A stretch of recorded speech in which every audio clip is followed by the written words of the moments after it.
Saturday, July 27th, Summer Slamboree is coming to East Paulding Middle. Doors are at 6:30. Bell time is at 7:30.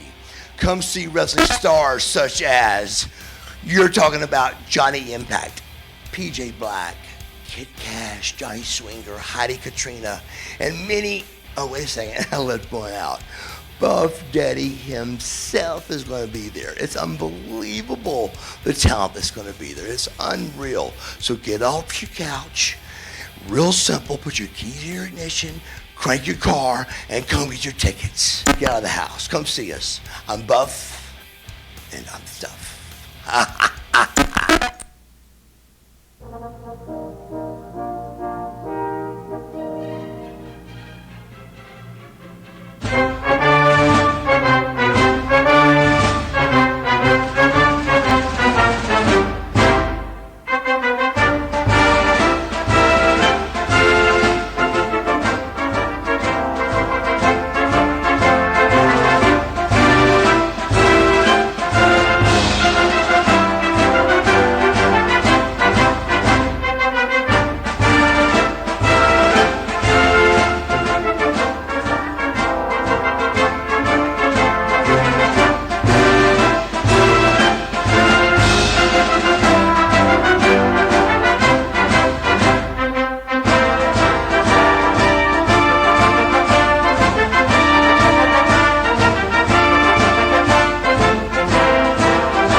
Welcome to this month's edition of Paulding Post. I'm Felicia Womack. And I'm Honest Abe. 3 years ago, our forefathers signed the Declaration of Independence, giving us this beautiful country we have here today. So today, being the July episode of Paulding Post, we both want to say, Happy birthday, America! This month, we will learn about a generous donation given to animal control. We also take a trip to Crossroads Library and enter the wizardry world of Harry Potter and much more. Hey y'all, don't forget about the PC scene. I'm going to tell you about all the great things happening in the county this month. So let's get started.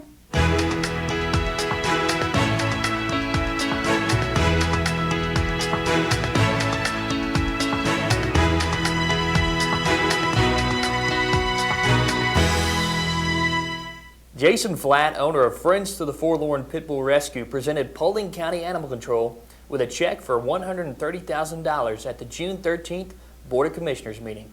We caught up with Jason, Eileen, and Trevor after the meeting to ask how this amazing donation will benefit animal control. Hey, we're here with Jason Flatt, who has just given the Paulding County Animal Control a generous donation. Jason, would you like to tell us about that?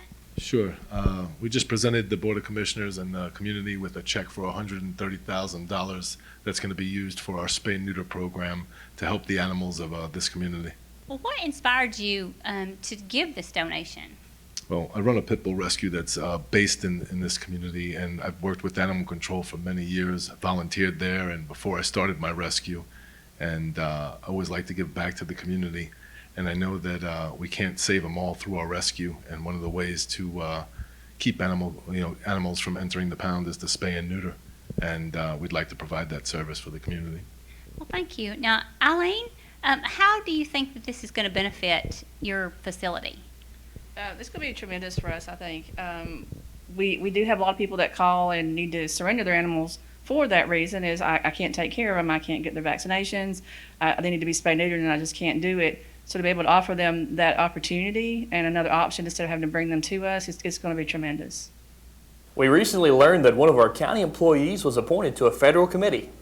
Christine Stinchcomb of the Assessor's Office sat down with us to explain her role on the committee. Hey Christine, thanks for joining us today. Thank you for having me. I've recently learned that you were appointed to the National Geospatial Advisory Committee. That's correct. Well, first off, what is geospatial data? Well, geospatial data can be best described as data that has the geographic location built into the data itself. It's where it's specifically located on the Earth's surface. What is the purpose of this committee? The purpose of this committee is to provide advice and recommendations on the management of national's geospatial programs.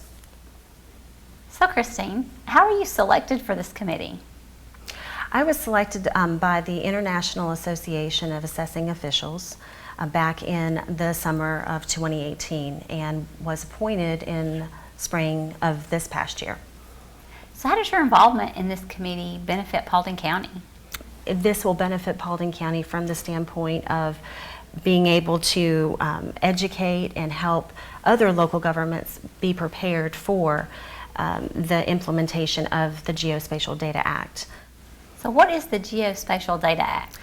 The Geospatial Data Act its purpose is to improve the collection and use of geospatial data amongst all of the entities and stakeholders of geospatial data.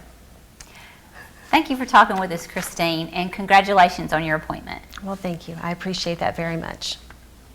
Recently, the public was invited out to the Richland Creek Reservoir for a tour of the facility currently under construction. We met with Kelly Comstock, project manager, after the tour. Let's roll the tape. Hi, we're here at the Richland Creek Reservoir with Kelly Comstock with Brown and Caldwell. We have just finished a tour of the reservoir to see the progress. We learned a great deal. Kelly, what is the benefit, do you think, to the citizens for coming out on these tours? So we've had a lot of interest in the overall program.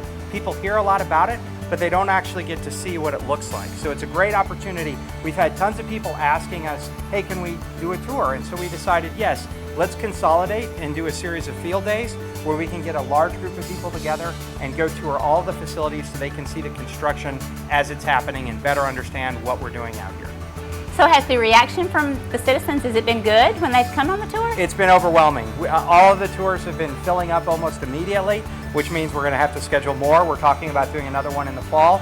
But it's great because they actually get to understand a little bit more about Paulding County's water supply and the great investment that the county is making into their water system in the future.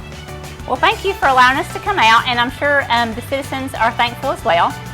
You're very welcome. It was a pleasure to have you, and we're very pleased that the community's interested in this project.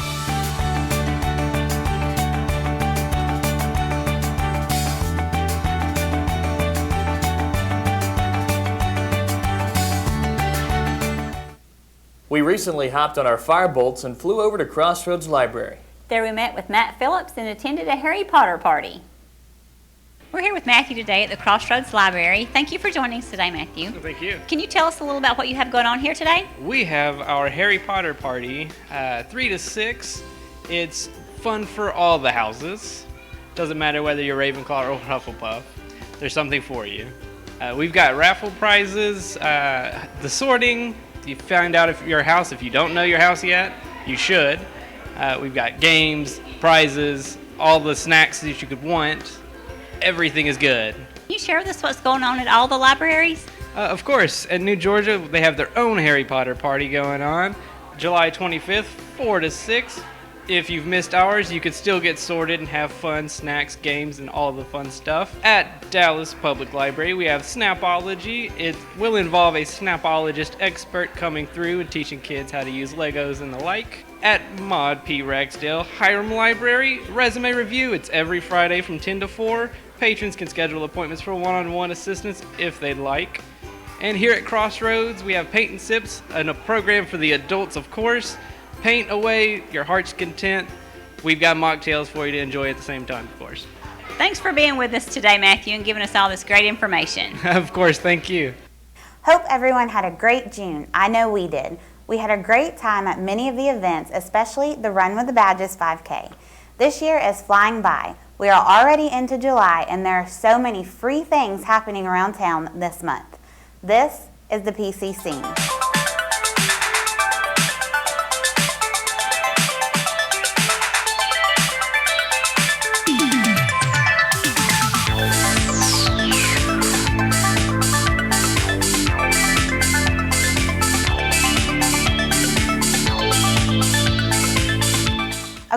reminder about Independent Dance at the Pole Barn at Taylor Farm Park. It's July 6th from 5 to 9. Bring your family, friends, picnic, and blankets. Fireworks start at dusk. The Old Town Hiram Business Association is hosting Freedom Fest 2019 on July 6th from 3 to 7. Come hang out in historic downtown Hiram. It is a family fun event with free entertainment, live music, free face painting, and free games and prizes. The Raccoon Creek Bluegrass Festival is back this year with a great lineup all weekend. It's at Raccoon Creek Music Park in North Paulding County. The festival is on July 12th through the 13th, rain or shine, and tickets can be purchased at the gate. Emmy-nominated Atlanta-based puppeteer Lee Bryan is back at the Dallas Theater. Lee combines his live vocal characterizations and original songs with innovative puppets that delight all ages. That puppet guy, Lee Bryan, will be performing 2 shows on July 16th at 11 and 2 p.m. Tickets are available on the Dallas Theater website. Food Truck Friday in downtown Dallas is on July 19th from 6 to 9. Make sure to check it out. Georgia Classic Rides is back this month with their block party at the Watson Government Complex on July 27th from 4 to 9. Don't forget about the Dallas Farmers Market. Every Saturday morning, vendors gather across from the old courthouse with their goods. Among the goods available are local produce, honey, artesian breads, eggs, jams, cakes, cookies, all-natural soaps, plants, and fresh-cut flowers. It's a fun place to shop. Remember, this Saturday in downtown Dallas from 8 to 12. Make sure to get out this month and enjoy everything our county has to offer. If you see us at any events, make sure to come say hi. Have a great 4th of July. Back to you, Austin and Felicia. Thank you for joining us for the July 2019 edition of Paulding Post. We hope that everyone has a fun and safe 4th of July holiday. Happy birthday, America, and stay cool, Paulding County. We'll see you next month.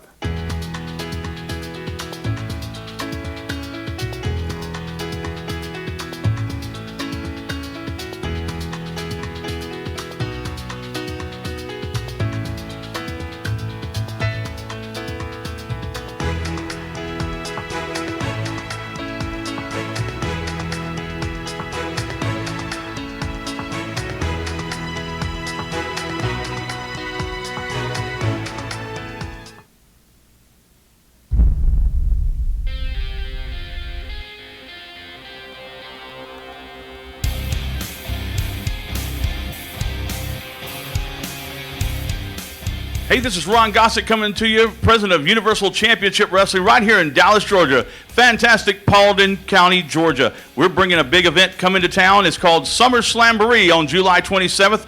Right now I'm standing here with Sergeant Ashley Henson from the Paulding County Sheriff's Department, also Joey and Sarah Bowles from Bowles Remodeling and Construction, and Speedy Ray's Athletic Club, and Buff Daddy himself. We want to tell you a little bit about our event. It's going to be a great family event coming up July 27th. I'm going to turn it over to Sergeant Henson right now. He's got some information for you.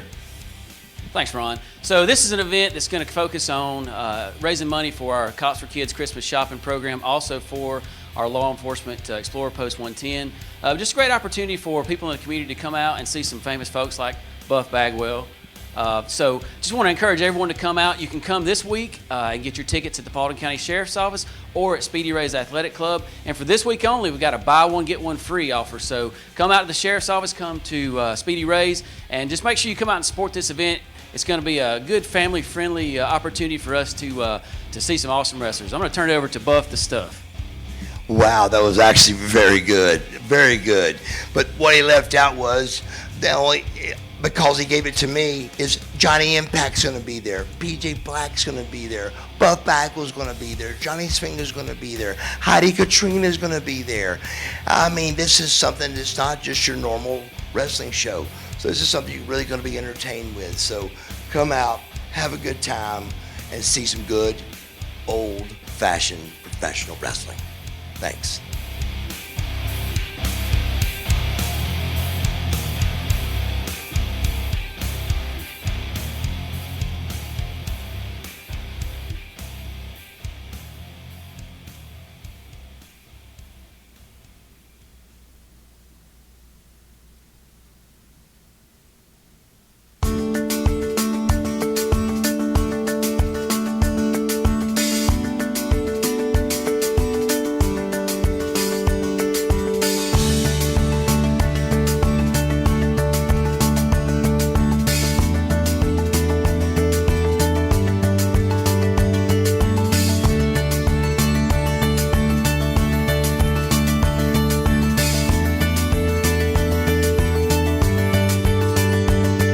So on today's tour, we're going to go to 3 different places. We're going to go to see the dam that's under construction. Then we're going to go to the reservoir intake and pump station.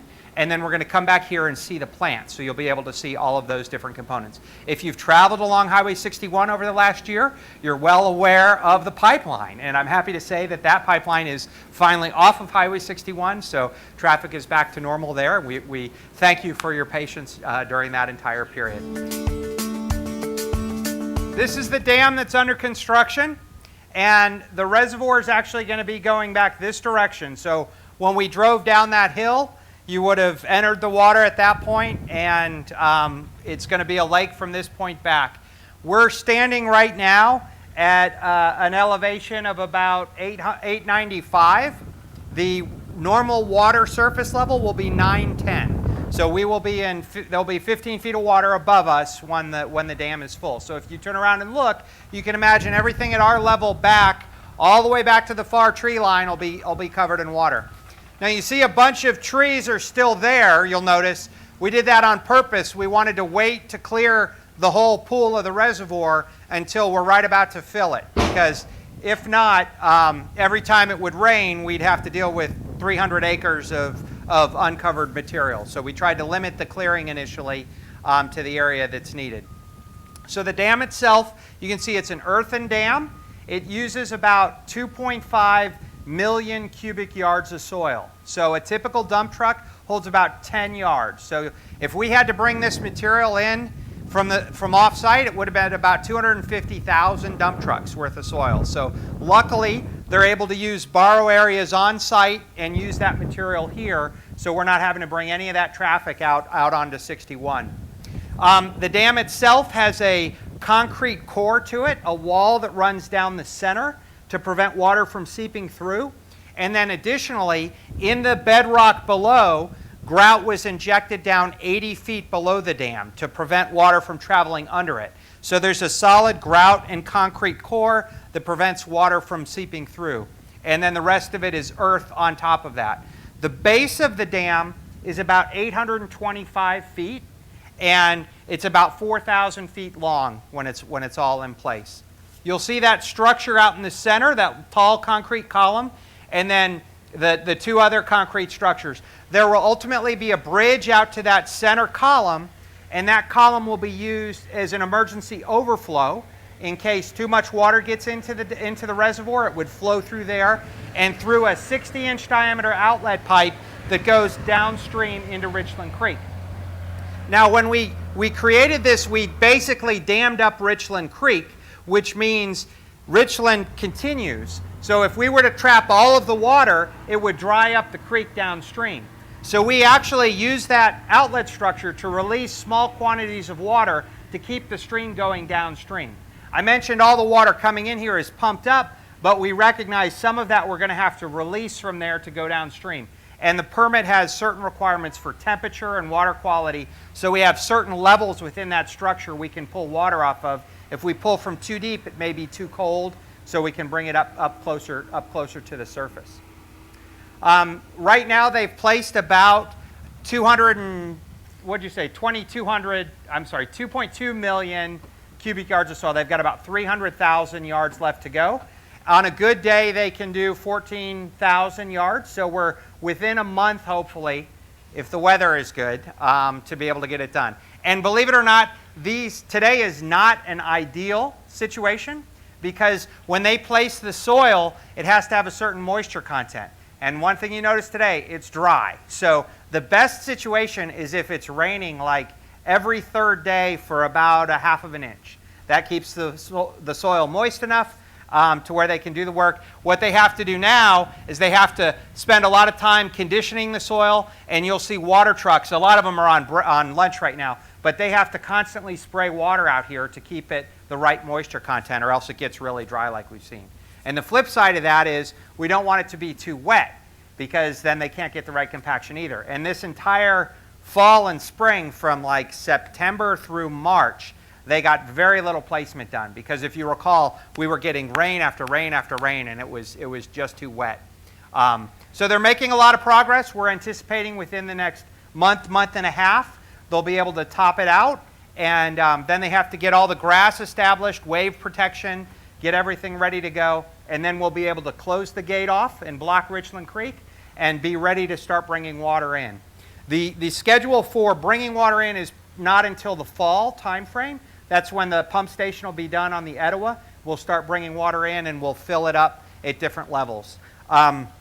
Because it's an earthen dam, the state really regulates how quickly we fill the dam. We can fill the first 30 feet of it as quickly as possible, so we could do that in probably 3 weeks. The next 30 feet, we can only do 2 feet per week, so that'll take about 15 weeks. And then the final 30 feet, because it's about a 90-foot depth, that has to be 1 foot per week, so that'll take 30 weeks. So from the time we start filling until it reaches its full pool, we're looking to close to a year to be able to fill it that entire distance. The whole time the state monitors the dam. This is a Class 1 dam, which is the highest level, similar to Allatoona Dam or Lake Lanier. This is the highest level dam that the state has, so it's very highly monitored. We couldn't ever allow trees or anything to grow on that. The public's not supposed to be on it, that type of thing. So the county ultimately will be responsible for maintaining the lake, both from the water supply standpoint, but then also from a recreation standpoint.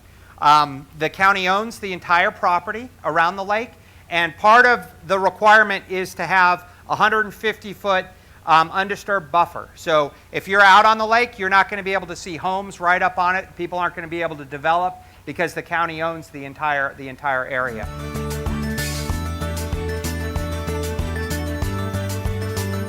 And here we will have different levels that we can actually pull water from the reservoir, so that as the reservoir drops, if we're in a drought situation and the level drops, we'll be able to keep pulling water from lower and lower. When we get up here to the structure, and as you walk across this bridge, this is kind of open, so it'll feel high. But when the reservoir is full, we'll be about 12 feet above the water level. And the pumps that we see in here, they're vertical turbine pumps, but they're about, I think, 88, 87 feet deep. So they're really, really long. But we'll see all that as we walk across. So y'all are welcome to come on across the scary bridge.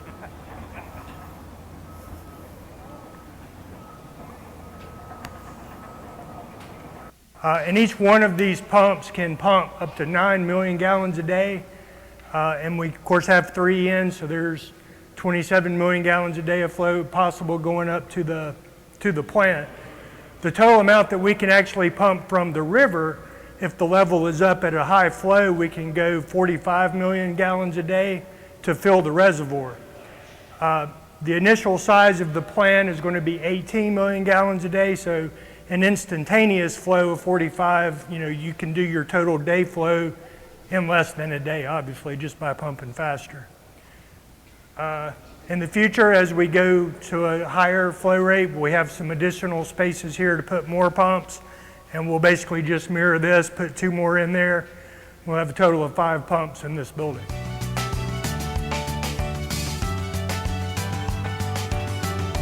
As Russell said, we're pumping water from about a mile, that last mile we drove, along the roadway, and the pipeline comes up into the front of this building here, and this is where the main treatment process happens. At the far end of the building, we add a coagulant, a chemical that basically destabilizes the water and takes all of the particles that are within the water and causes them to come together and start to form larger particles. Then passes into a zone that's called DAF, or dissolved air flotation. We actually inject tons of air into the water. The air attaches itself to those particles and float all those particles to the surface. And it creates a mat of solids of everything that was in the water. And that goes off to waste into that thickener. And the clean water comes here and goes into the filters. And so these will be dual media filters. It'll be sand and anthracite. And the water passes through, 5 feet of that media, and it pulls out any of the microscopic organisms that are within the water, and it comes out basically purified or cleaned. And then from here it goes downstream, and you can see those large blue tanks. Those actually have granular activated carbon, or GAC. So the same type of thing you would have like in a Brita filter. These are very large Brita filters, so the water pumps through those. It further cleans the water, and then it goes by gravity down, chlorine is added to disinfect it, and it goes into that large white tank at the bottom. It's called a clear well, and that'll store about 6 million gallons of water. Paulding County, if you recall, I said uses about 12 million a day. So you guys are using 2 of those tanks a day worth of water. So we have some contact time to allow the chlorine to contact the water, and then it gets pumped that 13 miles down to the Highway 278 where it gets into the distribution system. There's a bunch of support activities to help that process happen. I said the solids go down there in that thickener. It basically raises the concentration of that sludge.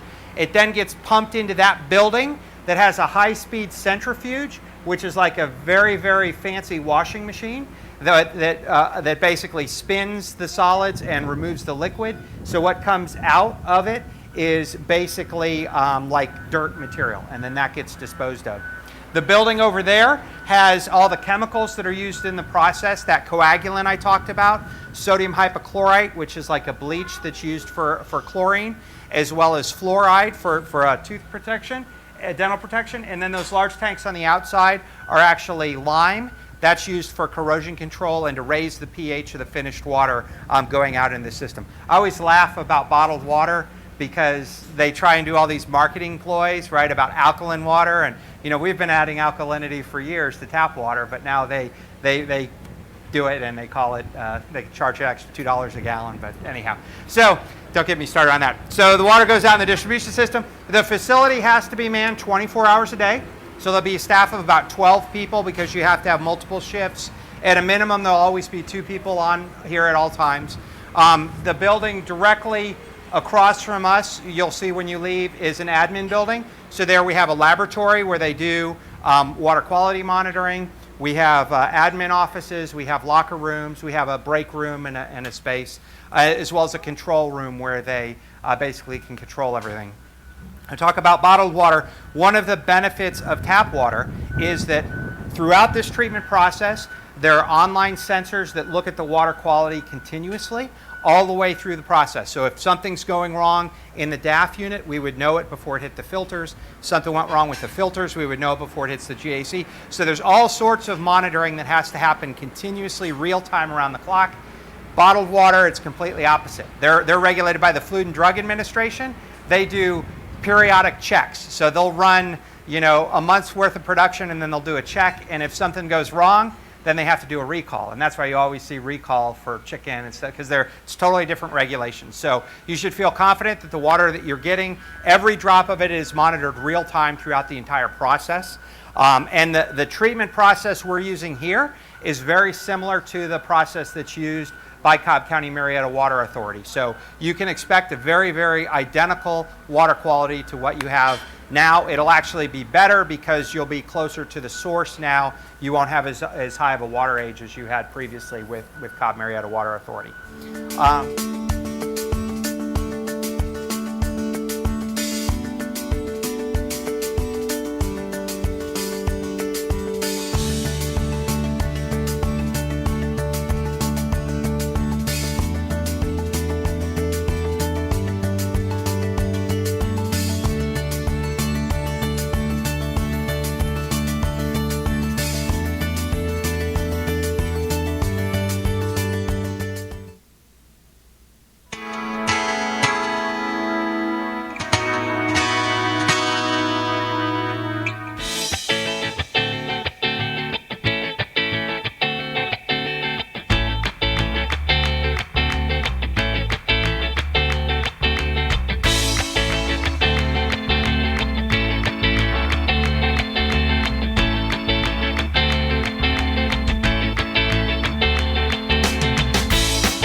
Elementary school.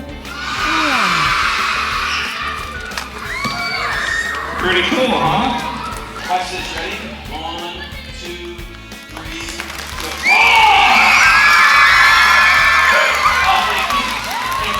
Look at that. Did you see that? Okay.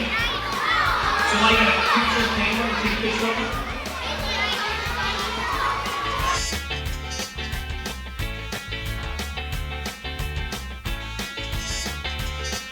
Simple, you make a mistake and you just try again.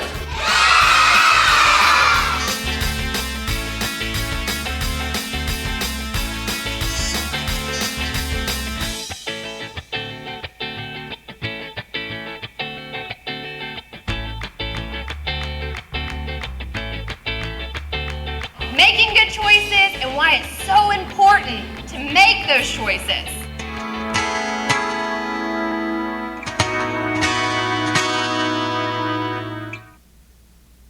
I will call to order the meeting of the July 16th, 2019 meeting of the Development Waiver Review Committee. Would ask at this point for everyone, if they have any cell phones, to turn those off in order to facilitate this meeting going through effectively. First, I will introduce our members, and I will just state that we are a little down today. One of our, Braden, who's usually our sort of secretary, is out sick today, and Bruce Coyle is at a conference, and George Jones is on vacation, I believe. So to my right is Jason Phillips, our county attorney. I'm Ann Lippman, I'm the community development director. To my left is Lori Ashmore, the water system director, and to my far left is Frank Becker, the county administrator. The first item on our agenda is to review minutes from the June 18th, 2019 meeting. Has everyone had a chance to take a look at those? Would anyone like to make a motion on those minutes? I'll make a motion to approve. Okay, we have a motion from Mr. Baker to approve. Is there a second? Second. And we have a second from Ms. Ashmore. Is there any discussion on these minutes? If not, all those in favor of the minutes, say aye. Aye. I think that's unanimous. I don't think there's any opposition to that. Our first item on the agenda, and actually our only item, is an item tabled from our June 18th, 2019 meeting.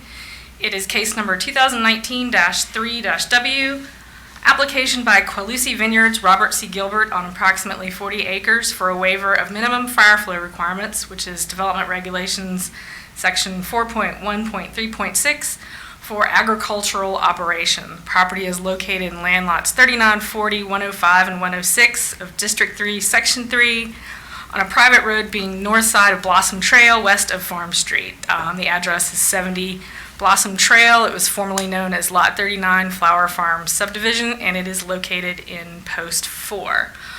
Is the applicant present? Okay, if you would like to come up to the podium, and you will have 15 minutes to make any statements. Please direct those to myself as the chair. Yeah, my name's Bob Gilbert. I think everybody here probably knows who we are by now. I also think that probably everybody knows all the underlying facts surrounding this, since it's been heard before, and we've had meetings and discussions on it. The only new information that I'd like to bring out today is that we have had a cost estimate done on running the water line from the existing fire hydrant, which you can see there on the cul-de-sac, 350 feet up the road going in. And that would get us within 500 feet of the back of the building. That cost estimate is around $35,000. Even though I really appreciate some of the department heads working with us to help us keep that down, that is a number that we just cannot come up with. It's something that I think you need to understand that when you're starting a new business like this is a startup business, everything you have is in this. All our cash, all our collateral, all our time, and we're just a small family farm. So when somebody says, hey, you got to do something that's $35,000, it's impossible. We're leveraged to the point that we can be. We have an SBA loan. I've gone to the bank to see if there's more money available. That would require federal approval. None of that's going to happen. So we're in a real situation where this is a financial hardship for us that would be something that we probably could not overcome. And I also would like to point out, though, that if there was a fire in this building, which is a non-combustible building, by the way, the fire department is 7.5 miles away. If they did get here when they did get here, they could easily hook up to the existing fire hydrant in the cul-de-sac with the hose and drive directly to the building. Now, the difference between doing that and us putting a fire hydrant 500 foot from the building is only the driving time it would take to go that 350 feet, which is, 15 seconds, 30 seconds. We will agree, and this also is not on our civil plan, but we will agree to improve that road. That's already a field road going directly to the building. and they requested that we improve that by putting gravel on it. We hadn't planned on doing that because that was a green space. Part of our business plan was that was a green space for us, but we will agree to build that road to where a fire truck could get in there very easily, even though it's something that they could probably do today. So I think that the fact that there is some flow there, the fact that the difference in the distance is only 350 feet could easily be covered by fire hose, that there's a lot of reasons for this committee to give us a waiver. If you don't give us a waiver, I mean, this is a fact. We probably won't open, and we will be in big trouble because we're leveraged pretty good. So that's pretty much the bottom line. I don't want to belabor anything else that you already know about this. We've complied in every way with the fire department on all the stuff they require us to do: life safety plan, panic hardware, exit signs, all that kind of stuff, fire extinguishers. So we've tried to do everything we can. This is something we can't do. Any questions? Thanks.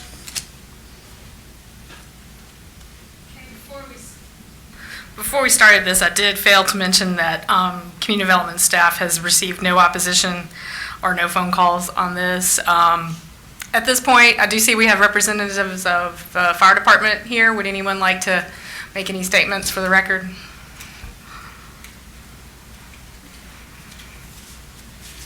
Good afternoon. I'm Chief Pelfrey, also Fire Marshal here in Paulding County. The Paulding County Board of Commissioners adopted the 2012 IBC International Building Code. This is a state law that we are required to follow. I understand that you have some issues, but I cannot support this waiver. There are no obstacles in the way to grant this waiver, even on the fire marshals. He has the available water on a private hydrant. He has more than enough flow for the fire. And I know he talked a lot about the tactical challenges and things like that. We do have 1,800 feet on the trucks. You can't really talk about the tactical strategies with the code, but even that, that's only 3-inch lines on those trucks. You would need to lay dual lines in, and the 7.2 miles makes it even more, to me, it makes it even more important to have the closer hydrant because that's a lot further to respond. You're talking at least probably a 10 to 12 minute response time, not counting setting up. So even though you don't really talk about strategies, there are some things involved in that, and it takes too long to hand jack lines.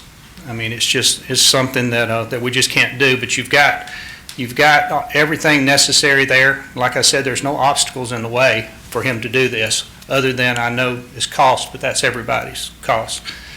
There were some stipulations in place. I think when you did the SUPs a couple of times, starting 2 years ago, to where you had to be within 300 feet of the building, we're going by the IBC. That pulls it back to 500 feet, and we allow that because it's 500. So even if he did that, we would support the 500 feet and everything that we went over with him in that meeting that we had. I'd be glad to answer any questions. Does anyone have any questions for Chief Pelfrey? And the building is actually a Type 5 building. It's actually not a non-combustible building, though I know you're putting metal on the outside. I think your architecture drawing showed it as a Type 5 building to your architecture put on there, which is not a Type 5 is not a non-combustible building. Thank you, Chief. Thank you. This is a public hearing. I'll go ahead and ask if there is anyone in the audience who would like to speak in favor of this application. If there is no one that would like to speak in favor, is there anyone who would like to speak in opposition of this application? If not, I will close the public hearing portion of this meeting and ask if there are any questions or discussions amongst the review committee, or if anyone is ready to make a motion. I'd like to say that based on the fact that there is adequate fire flow, and it's available to the site, and the minimum fire flows are also required by the rules and regulations of the state minimum fire standards, as well as the International Fire Code from 2012 that Chief Pelfrey just mentioned. At this time, I'd like to make a motion to deny the request for the waiver. Okay, we have a motion to deny by Mr. Baker. Do I have a second? Second. And we have a second on that motion from Ms. Ashmore. Any other questions or discussion? If not, I will call a vote. All those in favor of the motion signify by saying aye. Aye. Aye. There's no one else to oppose it, so the motion is denied by a unanimous vote of 3-0. That was the only agenda item on our meeting today. Do I hear a motion to adjourn? Motion to adjourn. Second. Thank you. We are adjourned.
It's incredible, you know, just being here, thinking back to being here for my hometown visit and everything, getting to play on the same stage, same place.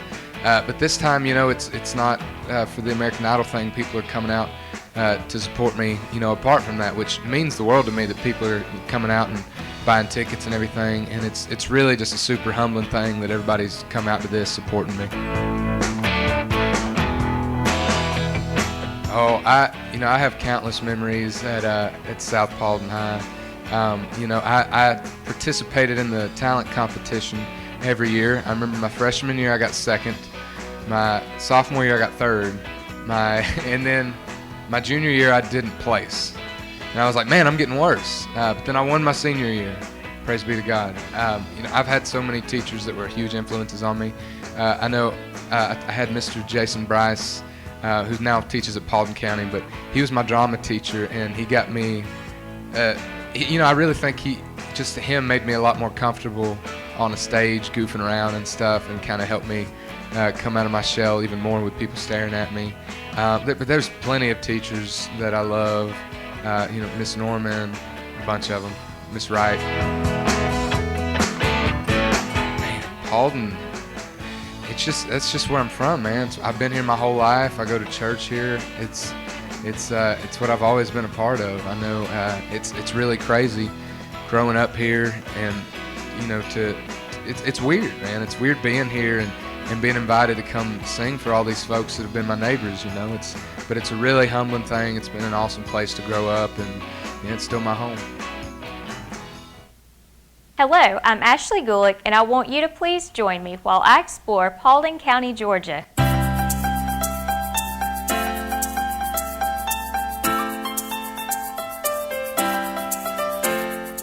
Today, we are headed to explore Larry C. Ragsdale White Oak Park. White Oak is located off of Highway 61 South at 298 Mustang Drive in Dallas, Georgia. The park has been in operation for roughly 12 years and boasts 92 acres of area just waiting for you to come out and enjoy and explore. The park is open from dawn until dusk 7 days a week, so let's go check it out.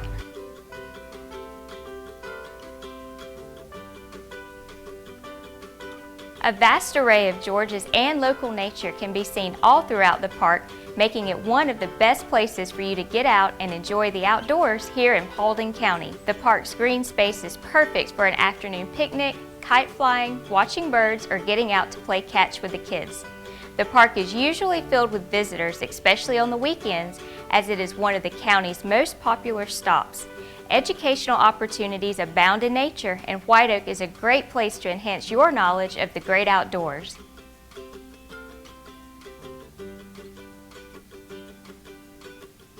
There's a fully paved 1.5-mile walking trail available for all fitness levels to enjoy, and it's the perfect place to enjoy the beautiful park scenery. Who wouldn't love taking in nature while getting a little exercise? Walking is also one of the simplest ways to get and stay active, and this easy to access trail is the perfect place for that. There is a trail fitness system around the track if you are looking to up your workout or to build strength and flexibility while getting in a cardio session.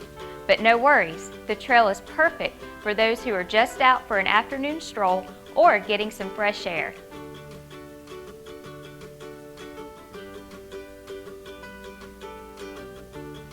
White Oak is also home to 2 playgrounds that cater to children of all ages. Play benefits children in so many important ways, so let's take a look at what type of fun the playgrounds here have to offer.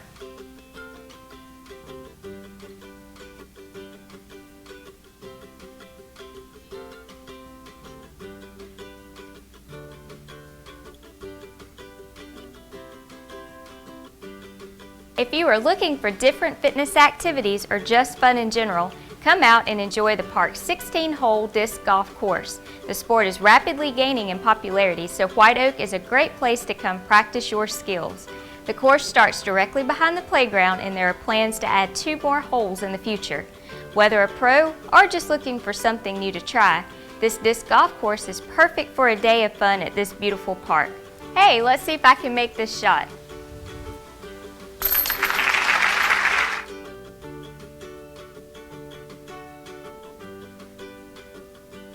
There are also volleyball courts available here at White Oak. Get your friends together and come out to the park for a friendly match. The courts are first come, first served, so get here early and enjoy a fun and competitive game or two.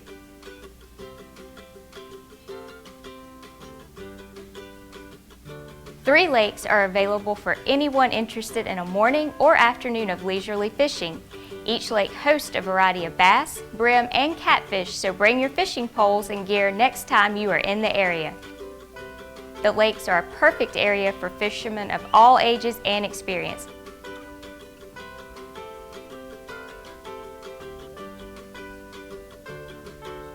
White Oak has beautiful pavilions available for rental as well.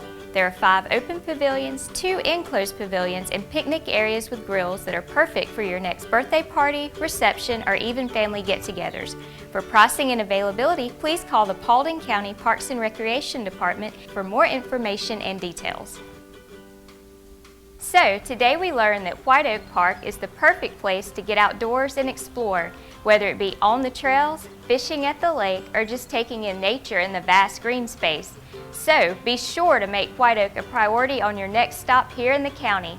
Thank you again for joining me today, and we will see you next time to explore more of Paulding County, Georgia.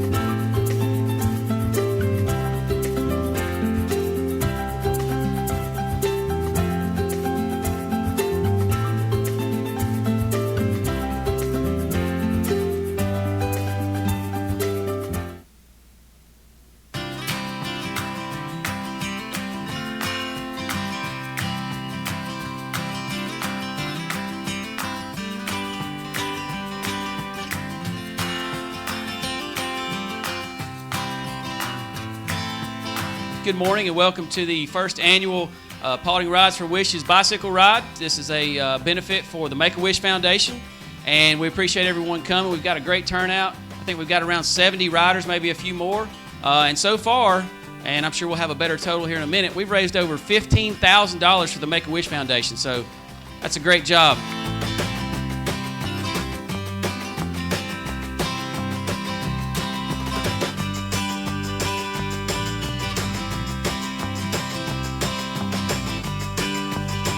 Great cause. I ride on the Silver Comet Trail probably pretty much every day, at least 5 days a week. So I love the trail, love the cause, love Paulding County. So happy to be here.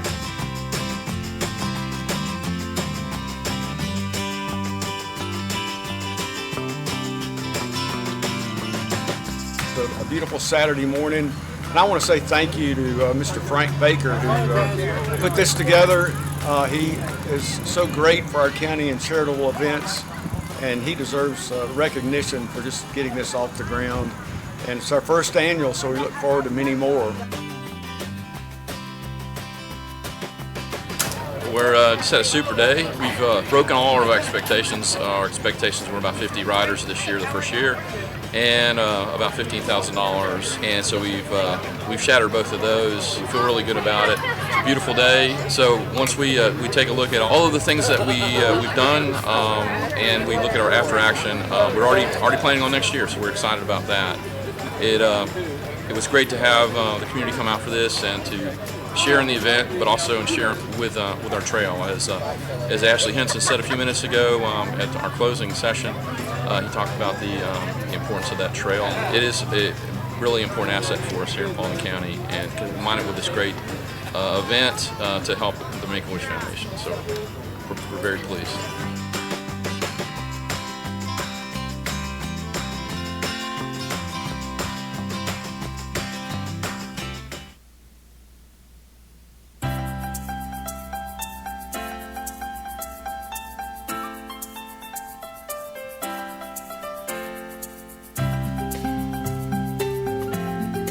So Tina, thank you so much for joining us today. Can you tell us a little bit about the first recipe that we're going to be making? Absolutely. We're going to be doing a spinach artichoke yogurt dip.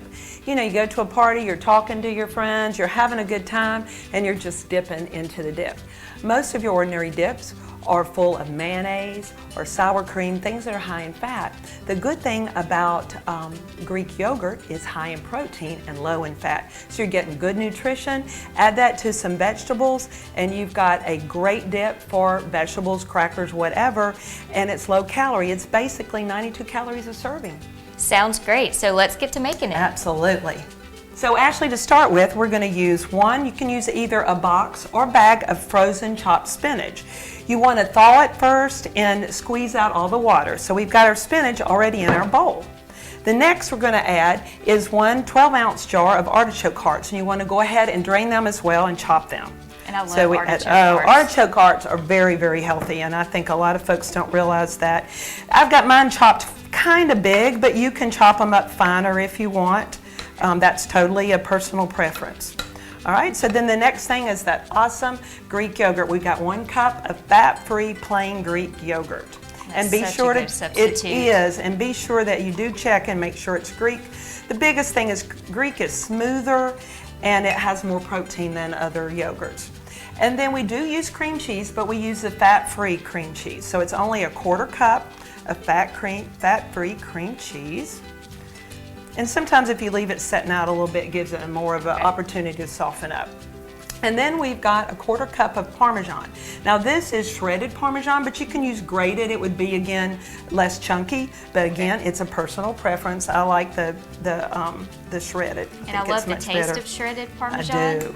And I like my dips chunkier, you know, and again, it's a personal preference, but I do like them a little bit chunkier. And then this is 2 teaspoons of Dijon mustard. You could use regular mustard. You could use the spicy brown mustard. It just gives it a little bit of, you know, a little bit of a kick. Okay. All right. And then fresh dill. Now this is about 1 tablespoon of fresh dill. And dill just gives things such a fresh flavor. I love the smell of fresh dill. It is awesome. So I'm mixing it up as I go, just so that, you know, I'm not having to mix everything at the end, and also it gives that cream cheese a chance to mix up in there. All right, then 1 teaspoon of minced onion. Okay. And it can be dried. And then I'm gonna go ahead and put the salt in. It's about a 1/4 teaspoon of kosher salt. Okay. And then the very last thing is some garlic powder, and it's also a 1/4 teaspoon. And again, after you put everything in and you mix it up, you can taste it and adjust things to taste. You can add a little pepper in there. If you wanted it a little hotter, you could even put a little bit of, you know, cayenne pepper or something in there. And we just mix it all up really good. It looks really delicious. It looks so good. And it smells really good too.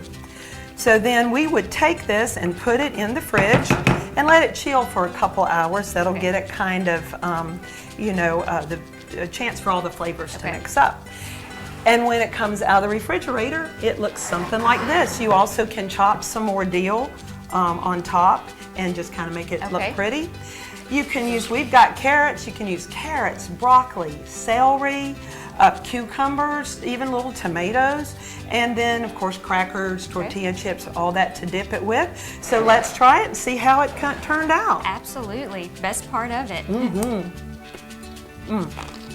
That is spot on. Very good. So I hope you guys like this. I think it's going to be a really good addition to your party and a good healthy alternative to high-fat foods.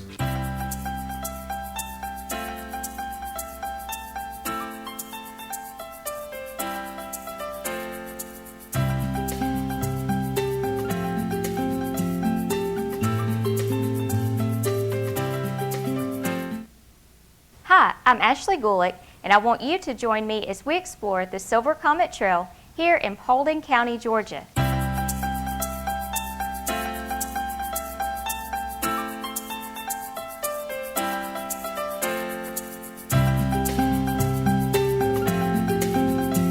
Today we are at the Rambo Road Trailhead, which is at mile marker 22.2 on the Silver Comet Trail and located just off of Highway 278 in Dallas, Georgia. The Rambo Road Trailhead is at mile marker 22.2 on the Silver Comet Trail. This trailhead has paved parking, a restroom, picnic tables, and is 0.7 miles east of the Pumpkin Vine Trestle. This trailhead is the perfect location and stop if you are looking to take a ride or walk to some of the most scenic views on the Silver Comet Trail here in Paulding County.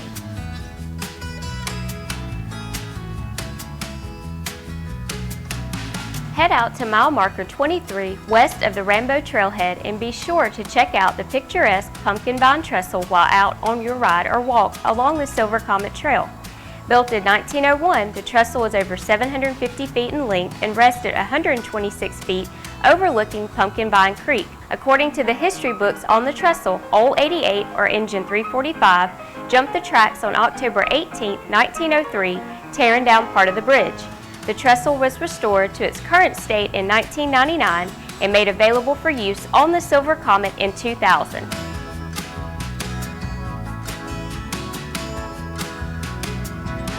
Another scenic spot to check out on the trail is the Brushy Mountain Tunnel. Located at mile 30.9 and about 6 miles east of Rockmart, the tunnel is accessible if you take the Silver Comet Trail west of the Rambo Trailhead. The 730-foot tunnel was originally constructed in 1904 by the Atlanta and Birmingham Airline Railway, which was a subsidiary of the Seaboard Airline Railway. The tunnel was abandoned in 1988 by CSX, but now serves as a famous landmark on the Paulding County section of the Silver Comet Trail. And now we are going to toss it over to Sergeant Ashley Henson with the Paulding County Sheriff's Department to talk to you about safety on the trail. Hello, I'm Sergeant Ashley Henson with the Paulding County Sheriff's Office. I'm here today to give you some information to help keep you safe while you're on the Silver Comet Trail. We are constantly monitoring the trail. There are 21 camera locations between the Hiram Trailhead at the Caboose and the Terra Drummond Trailhead. Deputies and dispatchers can monitor the trail via tablets to help maintain your safety. Our deputies patrol the Silver Comet Trail every day from dawn until dusk in smart cars, bicycles, ATVs, motorcycles, and UTVs. With that being said, there are still things you can do to make your experience on the Silver Comet Trail a much safer one. While visiting the trail, here are a few good safety tips that you can think about. If you have an emergency, always remember to dial 911. Please remember to describe your approximate location on the Silver Comet Trail by several things. Make sure you watch for and know the closest mile marker to you. Remember the name of the last trailhead you passed. Remember the name of the trailhead or the location where you parked. And remember whether or not you traveled east or west on the trail and approximately how far you've traveled. Remember to use the buddy system. Never go on the Silver Comet Trail alone. And you can always bring self-protection. If you have a Georgia weapons carry license, you can legally carry a firearm on the Silver Comet Trail. And remember, some of the areas on the trail are very remote, and even sections near populated areas can be isolated. So lock your car and make sure your valuables are in the trunk. Keep everything out of sight, such as cell phones, GPS units, iPods, laptops, wallets, pocketbooks, backpacks. Never leave anything in your vehicle, and never leave your vehicle in a trailhead parking spot overnight. And also, remember to enjoy the beautiful trail that we have in Paulding County, Georgia. So, today we learned that the Rambo Road Trailhead is the perfect location to enter the trail and enjoy some of Paulding County's most scenic areas. So, be sure to make it down to this part of the trail on your next ride. Thanks for joining me today, and be sure to tune in next time as we explore, unwind, and thrive here in Paulding County, Georgia.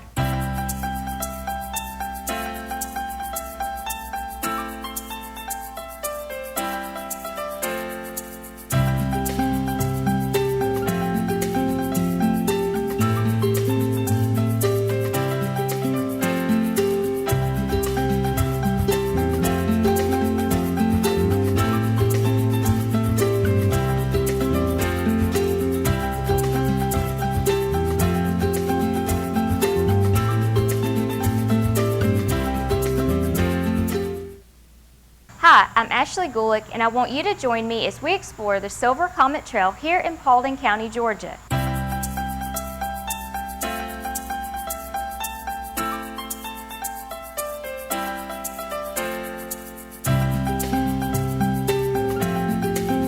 The Tara Drummond Trailhead is in the city of Dallas in Paulding County, Georgia, and is located at the intersection of Seaboard Drive and Highway 278. Ample parking is available and adjacent to the trail for easy access. This stop also has restrooms, water, benches, paved parking, and a large fountain. The Paulding County Government Complex and Veterans Park is located just a short walk or ride away from this trailhead and has a sidewalk available for easy access. The historic city of Dallas is also located just a short distance from the trail, so be sure to plan a day to visit the scenic downtown area while you are here. This beautiful trailhead is dedicated to Tara Drummond, who tragically lost her life in a weapons training incident during a law enforcement training exercise on September 13, 2005. This park is a dedication and memorial to remember and reflect on her life and impact she made in the community. For more information on this park, how to purchase memory bricks, or donate to the park's maintenance, please visit the Tara Drummond Park website. And now we are going to toss it over to Sergeant Ashley Henson with the Paulding County Sheriff's Department to talk to you about safety on the trail. Hello, I'm Sergeant Ashley Henson with the Paulding County Sheriff's Office. I'm here today to give you some information to help keep you safe while you're on the Silver Comet Trail. We are constantly monitoring the trail. There are 21 camera locations between the Hiram Trailhead at the Caboose and the Tara Drummond Trailhead. Deputies and dispatchers can monitor the trail via tablets to help maintain your safety. Our deputies patrol the Silver Comet Trail every day from dawn until dusk in smart cars, bicycles, ATVs, motorcycles, and UTVs. With that being said, there are still things you can do to make your experience on the Silver Comet Trail a much safer one. While visiting the trail, here are a few good safety tips that you can think about. If you have an emergency, always remember to dial 911. Please remember to describe your approximate location on the Silver Comet Trail by several things. Make sure you watch for and know the closest mile marker to you. Remember the name of the last trailhead you passed. Remember the name of the trailhead or the location where you parked. And remember whether or not you traveled east or west on the trail and approximately how far you've traveled. Remember to use the buddy system.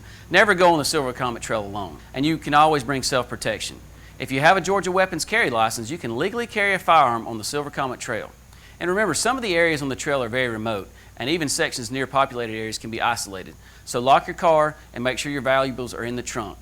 Keep everything out of sight, such as cell phones, GPS units, iPods, laptops, wallets, pocketbooks, backpacks. Never leave anything in your vehicle, and never leave your vehicle in a trailhead parking spot overnight. And also, remember to enjoy the beautiful trail that we have in Paulding County, Georgia. Today we learned that the Tara Drummond Trailhead and Park is an easy entry point for you to access the Silver Comet Trail. This access point puts you at a perfect location to either travel from Paulding to Polk or Cobb counties while enjoying some of Paulding County's scenery. We also learned that a stop at this trailhead gives you easy access to the Paulding County Government Complex and historic downtown Dallas. So please join me next time as we find more places for you to explore, unwind, and thrive here in Paulding County, Georgia.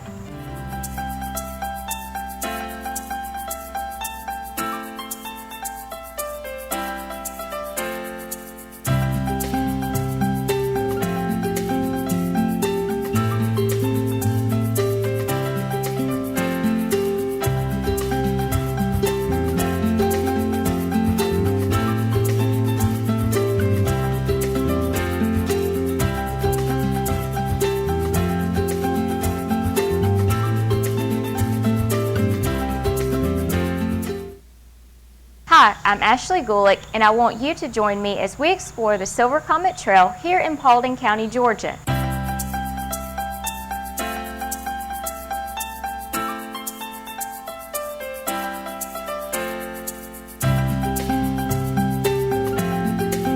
The Dallas Trailhead is at mile marker 19.4 on the Silver Comet Trail, and parking is available directly behind the Dallas Chamber of Commerce. The walkway to the trail is located adjacent to the parking area, but please note that the access walkway is steep. Amenities at the trailhead include a restroom and picnic tables. Looking for shopping or getting in a bite to eat before or after your walk or ride? There are plenty of shops, a grocery store, and several restaurants located just a short distance from the Paulding Chamber. There is a sidewalk that leads to the shops and stores, so access to this area is just a short walk or ride away. And now we are going to toss it over to Sergeant Ashley Henson with the Paulding County Sheriff's Department to talk to you about safety on the trail. Hello, I'm Sergeant Ashley Henson with the Paulding County Sheriff's Office. I'm here today to give you some information to help keep you safe while you're on the Silver Comet Trail. We are constantly monitoring the trail. There are 21 camera locations between the Hiram Trailhead at the Caboose and the Terra Drummond Trailhead. Deputies and dispatchers can monitor the trail via tablets to help maintain your safety. Our deputies patrol the Silver Comet Trail every day from dawn until dusk in smart cars, bicycles, ATVs, motorcycles, and UTVs. With that being said, there are still things you can do to make your experience on the Silver Comet Trail a much safer one. While visiting the trail, here are a few good safety tips that you can think about. If you have an emergency, always remember to dial 911. Please remember to describe your approximate location on the Silver Comet Trail by several things. Make sure you watch for and know the closest mile marker to you. Remember the name of the last trailhead you passed. Remember the name of the trailhead or the location where you parked. And remember whether or not you traveled east or west on the trail and approximately how far you've traveled. Remember to use the buddy system. Never go on the Silver Comet Trail alone. And you can always bring self-protection. If you have a Georgia weapons carry license, you can legally carry a firearm on the Silver Comet Trail. And remember, some of the areas on the trail are very remote, and even sections near populated areas can be isolated. So lock your car and make sure your valuables are in the trunk. Keep everything out of sight, such as cell phones, GPS units, iPods, laptops, wallets, pocketbooks, backpacks. Never leave anything in your vehicle, and never leave your vehicle in a trailhead parking spot overnight. And also, remember to enjoy the beautiful trail that we have in Paulding County, Georgia. Today we learned that the trailhead located here at the Paulding Chamber is a perfect midpoint stop in Paulding on your ride between Cobb and Polk counties. With access to shopping and restaurants or even downtown Dallas, be sure to make this trailhead a stop on your next ride. Thanks for joining me today, and be sure to tune in next time as we explore, unwind, and thrive here in Paulding County, Georgia.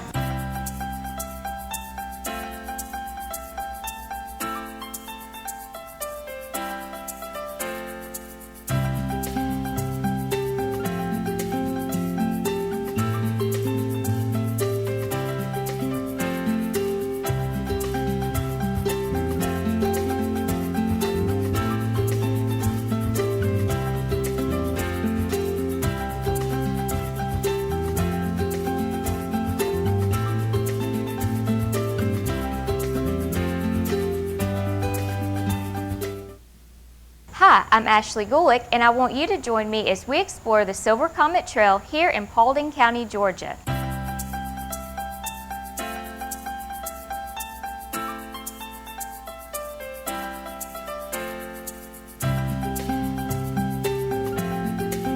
Today, we're at the Hiram Trailhead, which is at mile marker 14.7 on the Silver Comet Trail and is located in the city of Hiram in Paulding County, Georgia. The trailhead is near the intersection of Highway 92 and Highway 278 and has plenty of space for parking if you choose to enter the trail from here. This trailhead is one of the most popular stops along the line in Paulding County, so let's go check out what you can do here at the Hiram Trailhead here on the Silver Comet Trail.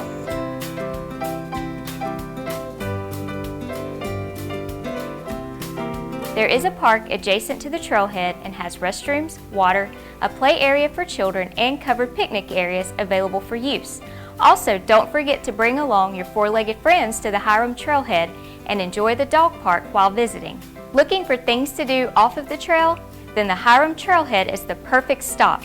Just a short distance down Seaboard Avenue are a variety of restaurants, stores, and entertainment, including a movie theater to meet your needs.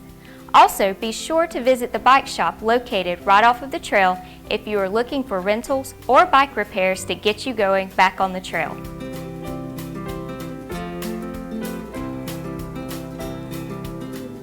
If you make a stop at the Hiram Trailhead, make sure to venture west to mile marker 16.98 to the Scenic Railroad Bridge area on the Silver Comet Trail. While here, take a moment to take in the peacefulness and beauty of nature around you and maybe even stop to watch as the train passes.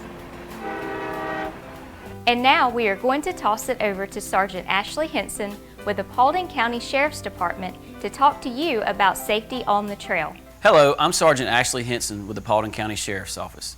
I'm here today to give you some information to help keep you safe while you're on the Silver Comet Trail. We are constantly monitoring the trail. There are 21 camera locations between the Hiram Trailhead at the Caboose and the Terra Drummond Trailhead. Deputies and dispatchers can monitor the trail via tablets to help maintain your safety. Our deputies patrol the Silver Comet Trail every day from dawn until dusk in smart cars, bicycles, ATVs, motorcycles, and UTVs. With that being said, there are still things you can do to make your experience on the Silver Comet Trail a much safer one. While visiting the trail, here are a few good safety tips that you can think about. If you have an emergency, always remember to dial 911. Please remember to describe your approximate location on the Silver Comet Trail by several things. Make sure you watch for and know the closest mile marker to you. Remember the name of the last trailhead you passed. Remember the name of the trailhead or the location where you parked. And remember whether or not you traveled east or west on the trail and approximately how far you've traveled. Remember to use the buddy system. Never go on the Silver Comet Trail alone, and you can always bring self-protection. If you have a Georgia weapons carry license, you can legally carry a firearm on the Silver Comet Trail. And remember, some of the areas on the trail are very remote, and even sections near populated areas can be isolated. So lock your car and make sure your valuables are in the trunk. Keep everything out of sight, such as cell phones, GPS units, iPods, laptops, wallets, pocketbooks, backpacks. Never leave anything in your vehicle, and never leave your vehicle in a trailhead parking spot overnight. And also, remember to enjoy the beautiful trail that we have in Paulding County, Georgia. So, today we learned that the Hiram Trailhead is the perfect stop for hopping on the trail for your ride, but also accommodating with easy access to convenient shopping and restaurants just a short distance away. Be sure to stop and check out this trailhead on your next ride through Paulding County. So please stay tuned and join me next time for more places to explore, unwind, and thrive here in Paulding County, Georgia.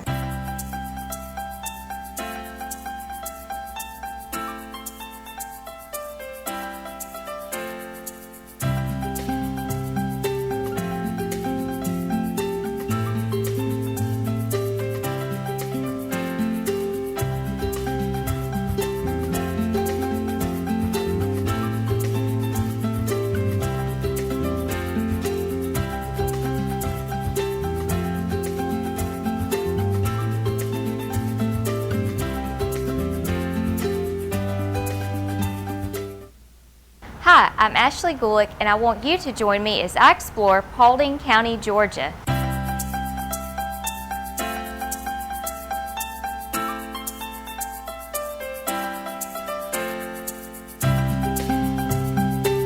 Today, we are headed out to Taylor Farm Park, located at 1380 Pine Valley Road in Powder Springs, Georgia.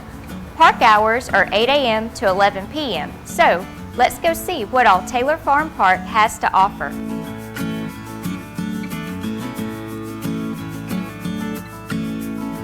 Looking for outdoor options for children? Then be sure to stop by the park's playground while you are here.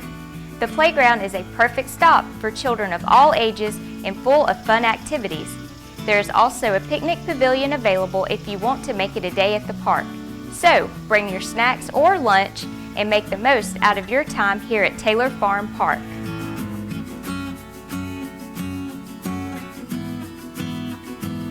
There's also a 1.25-mile walking trail around the park if walking or running fits more of your outdoor fitness needs. Be sure to take advantage of this easy-to-access trail and check out the beautiful park scenery while getting in your next cardio session.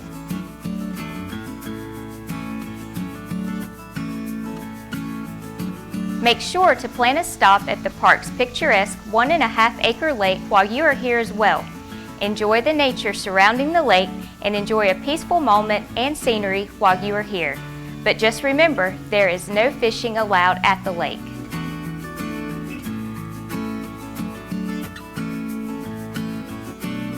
Be sure to pack your tennis gear for your next visit to Taylor Farm Park. Gather your friends and family for a morning, afternoon, or even an evening high-energy tennis session at one of the park's 4 lighted tennis courts. Tennis is a great fitness option for all ages to enjoy, so remember to add tennis on your list of things to do while visiting the park.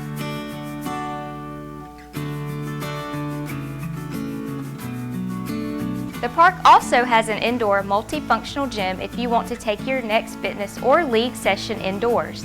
The gym hosts 6 basketball hoops with 1 lower to accommodate youth play. The gym here at Taylor Farm is also used for indoor volleyball and a variety of other sports and fitness classes.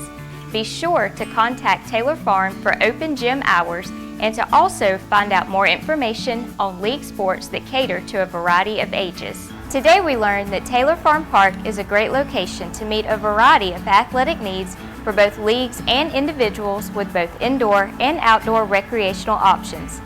Be sure to add a stop at Taylor Farm Park on your list of things to do here in Paulding County, and tune in next time as we find more places to explore, unwind, and thrive.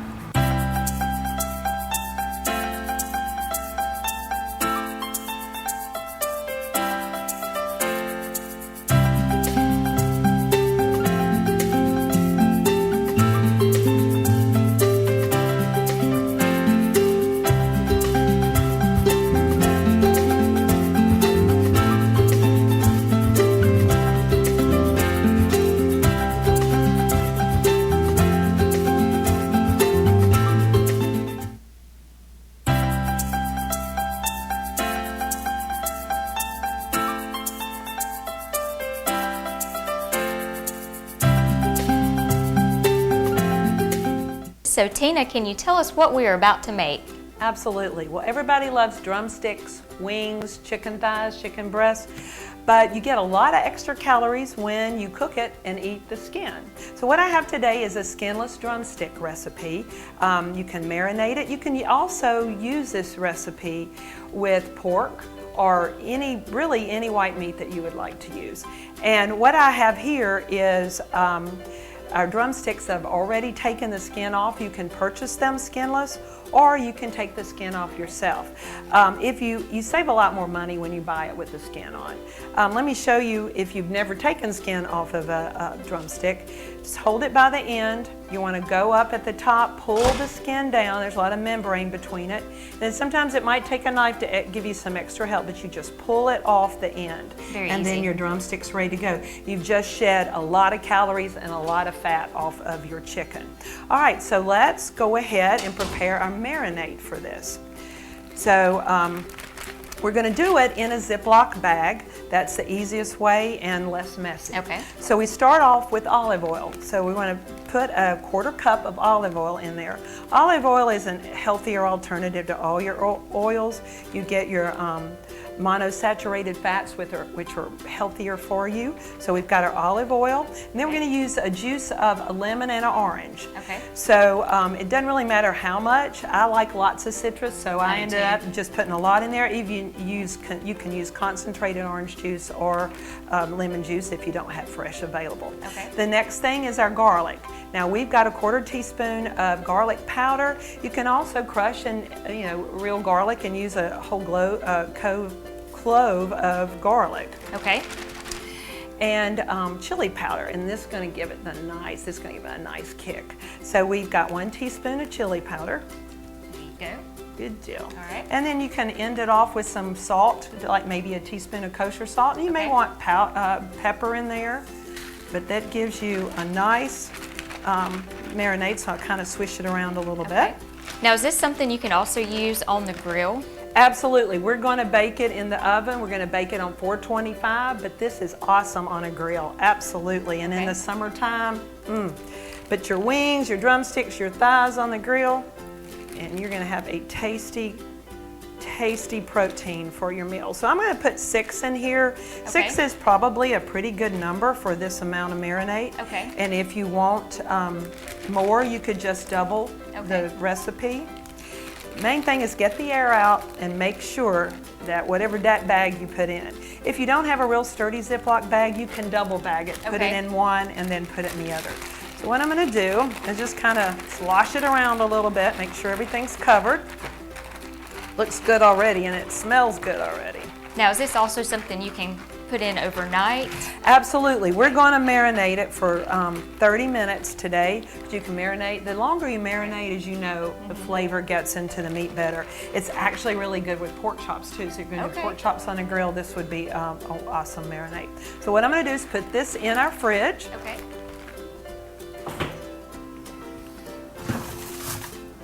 And then I have one here that's already been marinated for about an hour. Okay. So we're going to take this and you put it on a baking dish. Now you can put parchment paper. We've got foil on ours today, and drizzle a little more olive oil on there or some cooking spray, whatever your preference is. And so that just makes it not stick? That makes it not stick too bad. Because you don't have the skin, you know, you've got straight with the meat. So I like to lay mine back and forth. It just gives them a little bit more room there. Okay. Okay. And it smells really good too. It smells good. So we'll move them over just a little bit.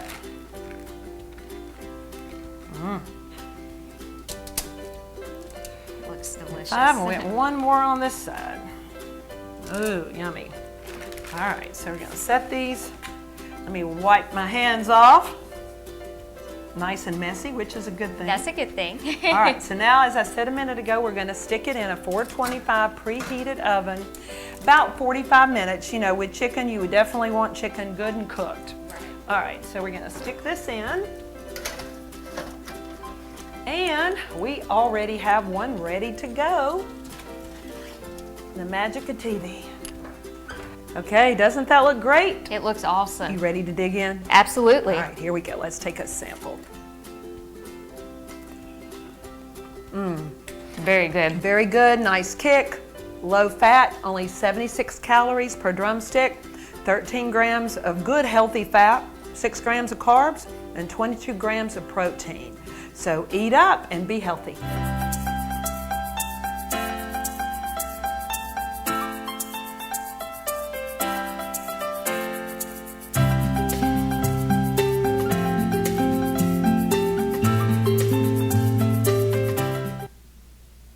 Hello, I'm Ashley Gulick, and I want to invite you to join me today while I explore Paulding County, Georgia.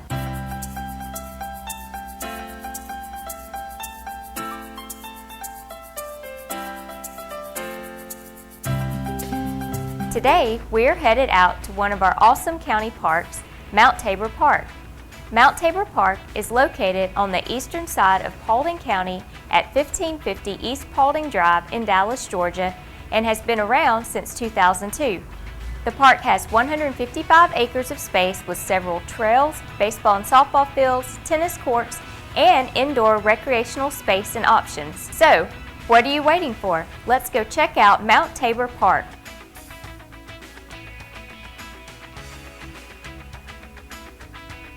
For anyone looking for a variety of recreational options, the Mount Tabor Park in Dallas, Georgia should definitely be on your list of places to visit here in Paulding County.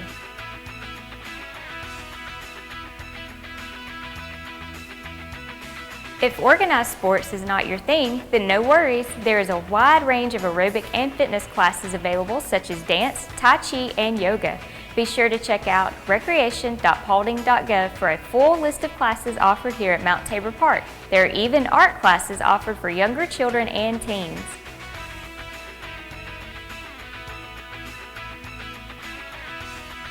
The indoor gym is used for basketball, volleyball, and other recreational activities throughout the year. There are youth and teen spring and fall volleyball leagues that play here, and also a winter basketball league. Be sure to call the park beforehand to check on availability. So here we go, nothing but net.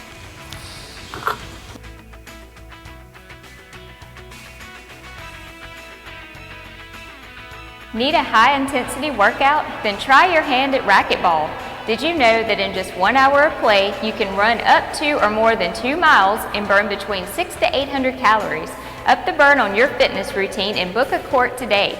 Make sure to contact the park to reserve your spot the day before or day of if available. Rental is $2 per person per hour. There's even a spring and fall racquetball league for those competitive players out there.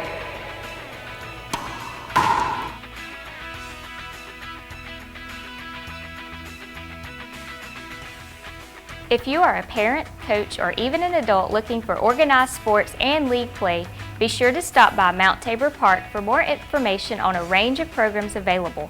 Mount Tabor has 5 ball fields that any Paulding County team has access to reserve. There are tournaments played at the fields on a regular basis, so be sure to contact a Parks and Recreation staff member for availability and information on use.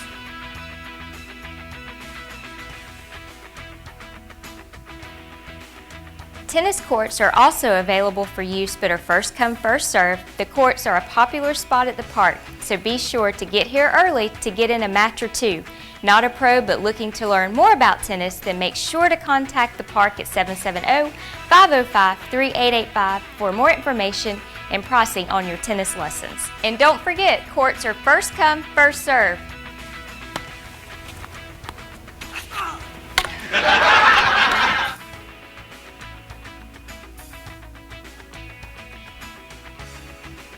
As you enter the park, please make sure to stop by the 9/11 Memorial Liberty Garden.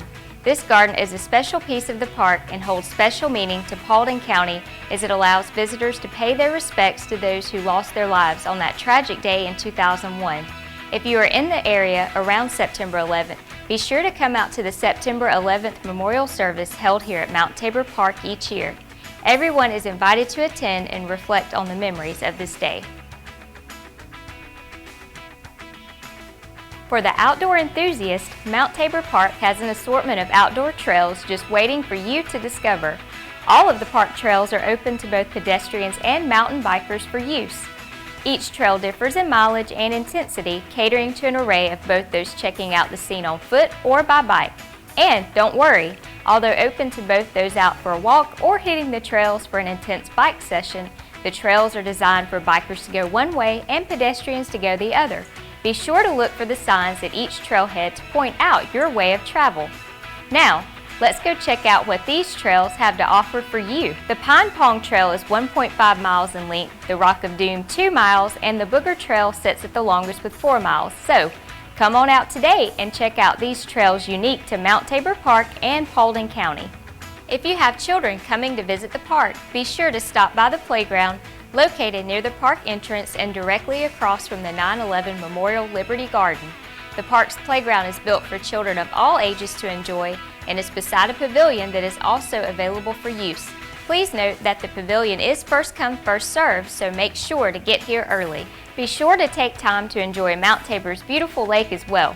Roughly 1.5 acres in size, there is no fishing allowed, but you can still come out and enjoy the peacefulness of the surrounding nature, all while taking in the natural beauty of the park. So today we learned that Mount Tabor is a multifunctional park with many outdoor and indoor recreational options for all ages. Thanks for joining me today, and be sure to tune in next time as we explore, unwind, and thrive here in Paulding County, Georgia.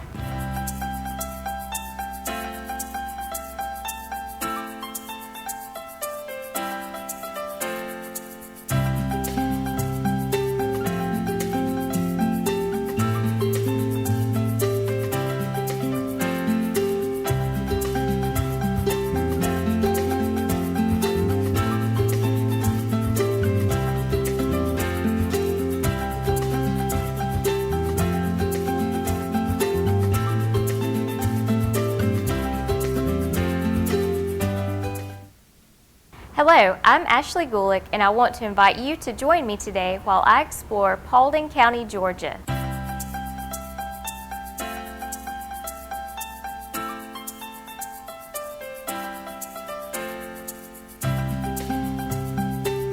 Now let's check out one of the county's newer additions, Burnt Hickory Park and the Wayne Kirby Community Center. Not only does Burnt Hickory sit on a beautiful rolling landscape, it also offers a multitude of recreational activities too. Be sure to take an afternoon or day to enjoy this beautiful Paulding County park. Burnt Hickory Park and the Wayne Kirby Community Center is located on the northern end of Paulding County at 8650 Cartersville Highway in Dallas, Georgia. Burnt Hickory boasts 166 acres of recreational space and has been in operation since March of 2011. Burnt Hickory also holds several outdoor rec fields such as baseball and softball fields, lacrosse fields, and tennis courts with many indoor recreational options as well. The Community Center and Park staff also offer a wide range of classes perfect for all ages and fitness levels. The center has several state-of-the-art workout rooms available and classes to fit just about any schedule, day or evening. Check out recreation.paulding.gov to find a class that is perfect for you.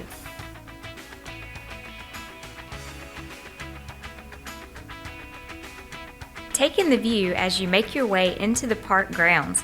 There is one playground on site that caters to children of all ages. Engage in nature, playtime, and even a little physical activity while enjoying and discovering the outdoors with your children. Burnt Hickory also has an outdoor pavilion available for use, and it is first come, first served. Be sure to get here early, especially on the weekends, as this is the perfect area for an afternoon picnic at the park.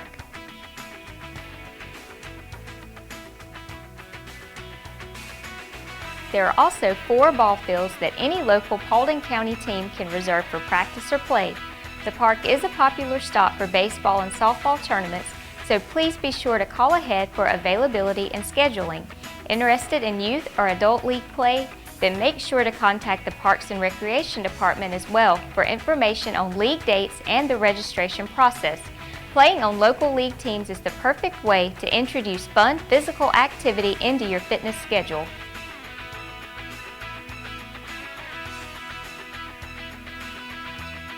Although a newer sport to the Paulding area and quickly gaining in popularity with youth recreational activities, Burnt Hickory has one lacrosse field available for use.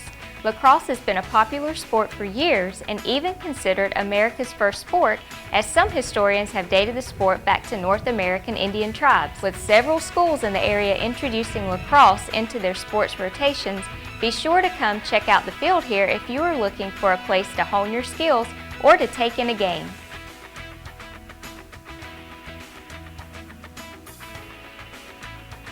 Tennis courts are also available for use during park hours. There are 4 courts here at Burnt Hickory Park and all are first come, first served. Similar to Mount Tabor, Burnt Hickory Park also has tennis lessons available too if this park is in your area. Please call 770-443-7540 if you are interested in lessons. From kids to seniors, tennis is a sport that anyone can play. Oh, so you're back for more?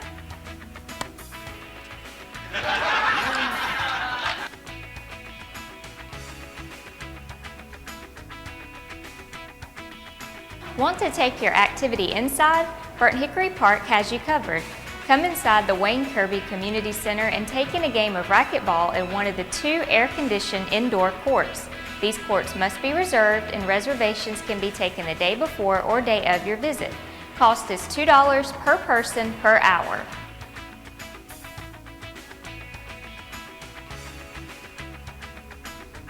Indoor facility rentals are available at the park to fit just about any size and type of function. There are 3 meeting rooms for smaller gatherings and a large banquet room that will accommodate up to 200 people. Interested in booking your next party, reception, or meeting? Then please contact Burnt Hickory Park today at 770-443-7540. So today we learned that Burnt Hickory has plenty of recreational options whether you're looking for indoor or outdoor activities, with a variety of classes available to accommodate all ages and fitness levels.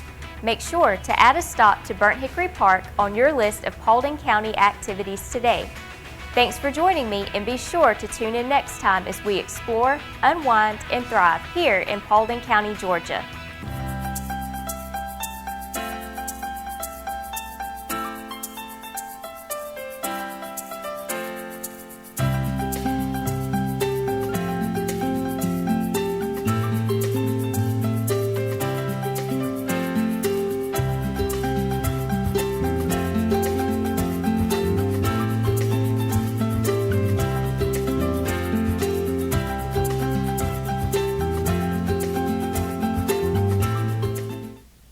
Hi, I'm Ashley Gulick, and I want you to join me as we explore more of Paulding County, Georgia.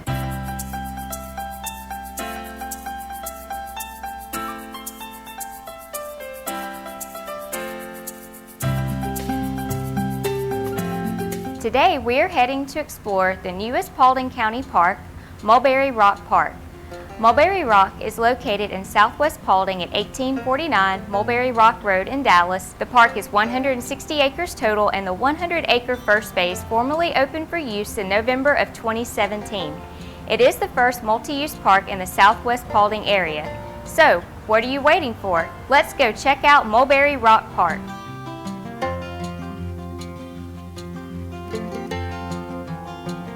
Be sure to bring the kids out to enjoy the spacious playground at Mulberry Rock Park. The playground accommodates children of all ages and is the perfect place to bring them to burn off that extra energy. So, parents, make sure to plan a morning or afternoon recreational outing to the park today.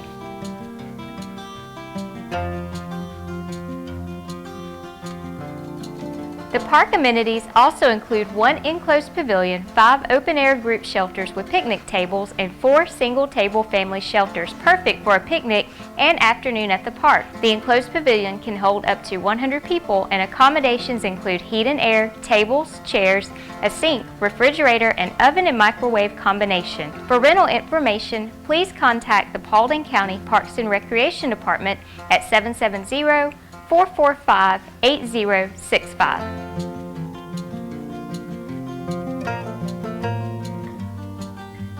The trail at Mulberry Park is the perfect location to enjoy the beautiful park scenery and green space.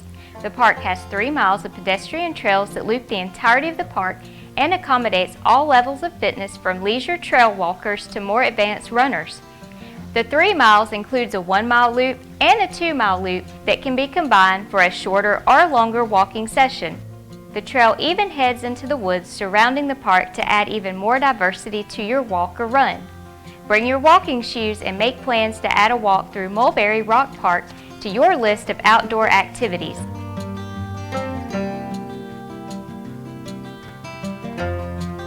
Now I'm going to toss it over to Mary Carol Sheffield with the University of Georgia Extension of Paulding County. She is going to tell us a little bit about the community garden at Mulberry Rock Park. Thanks, Ashley. We're here today at the Mulberry Rock Community Garden, and I'm Mary Carol Sheffield from the Paulding County Extension Office. I'm the Paulding County Agriculture and Natural Resources Agent, and I'm here with Mike Pope, the Mulberry Rock Community Garden Manager. How many beds do we have? We've got, I think, 19 beds, and they're $20 a year, and you have to maintain your garden. It's not that hard. You just got to plant it and water it, and you'll have a bumper crop. So some of the benefits of community gardening that I've learned about in my work are that when people come together, they can learn from each other, and there's a sense of community, which gives it its name, the community garden. A lot of people just think of it as, you know, a place to grow food, but a lot of the appeal of it, I think, is coming together with the people in your community.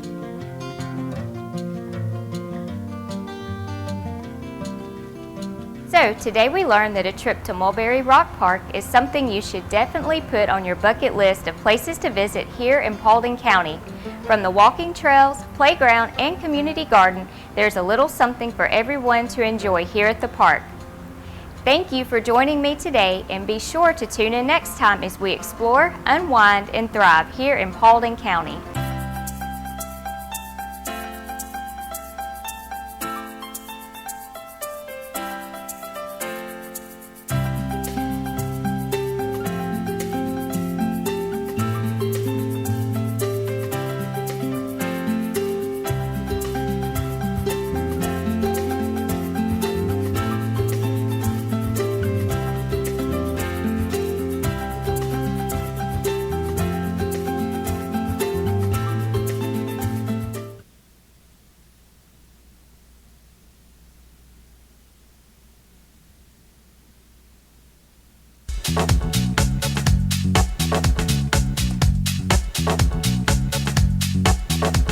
Hi, my name is Mary Carol Sheffield, and I am the Paulding County Extension Coordinator and Agriculture and Natural Resources Agent.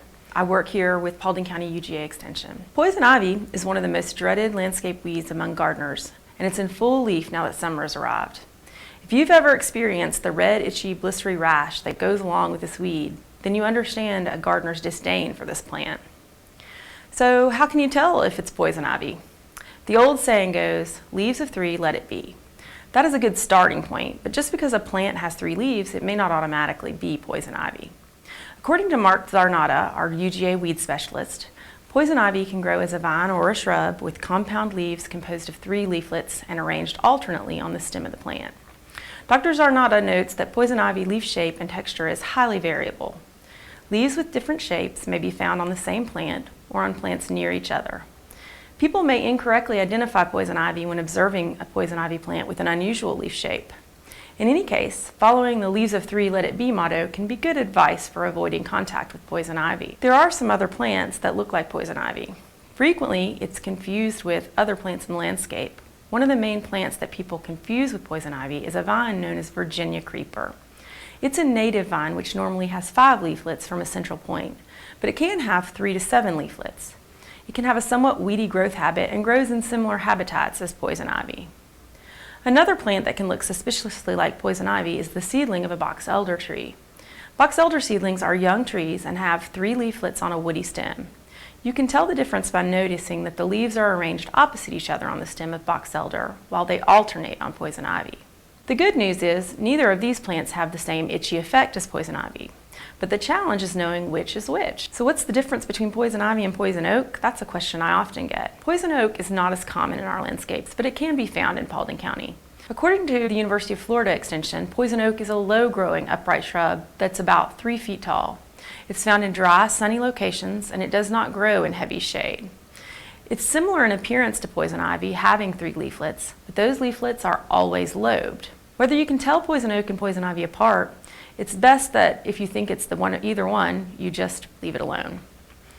So how do I control poison ivy? After you've positively identified poison ivy, there are a lot of ways you can control it in the landscape setting. The easiest thing to do if poison ivy pops up in a lawn or other area that can be mowed is just to keep it mowed down.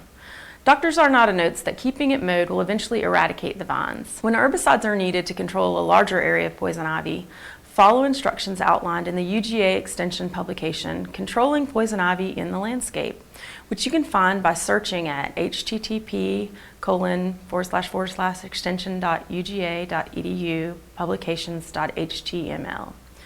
We have some programming coming up. On August 23rd, Master Gardeners will host a program on snakes. It'll be at 10 a.m. that Thursday morning, and it's free. You can call our office at 770-443-7616 to register, or you can access our website for many online resources and to check our local schedule. We send monthly updates via our Bulldog Bites newsletter on timely topics about the landscape and announcements about extension programs happening in our county and nearby. We hope you have a great summer, and we hope you don't find yourself in a patch of poison ivy. You can reach me at 770-443-7616, or you can find us online at www.ugaextension.org/Paulding. You can find many resources on our website and information about programming.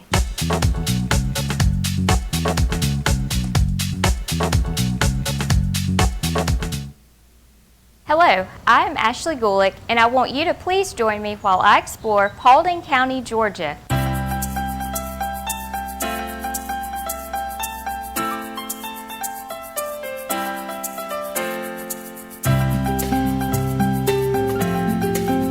Today, we are heading out to explore one of the county's most multifunctional parks, Veterans Park. This park was dedicated on May 10, 2014, but has quickly become one of Paulding County's most recognized facilities. Not only does the park meet fitness needs, but it also meets entertainment needs as well. The park is located at 240 Constitution Boulevard in Dallas, Georgia, and is conveniently located directly off of Highway 278 at the Watson Government Complex. So, grab your walking shoes and come with me today to explore Veterans Park.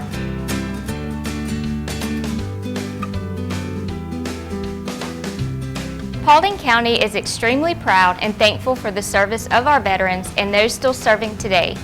As a designated Purple Heart community, the park is a symbol of our gratitude for those that make the ultimate sacrifice to protect and serve our country.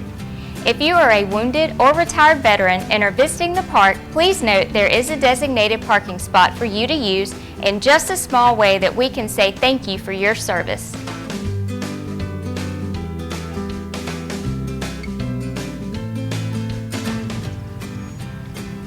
Hit the walking trail at Veterans Park and take in the beautiful landscape as you get in your morning or afternoon cardio session. Each lap is half a mile and the trail is perfect for all ages and fitness levels to enjoy. Walking not only keeps you fit, but is a great way to boost your mind and mental well-being. So be sure to stop by the park, as a daily walk, even just 15 minutes, can keep your heart and mind active. Also, park visitors have access to emergency call boxes, so the park is a safe location to meet your needs at all hours of the day or evening.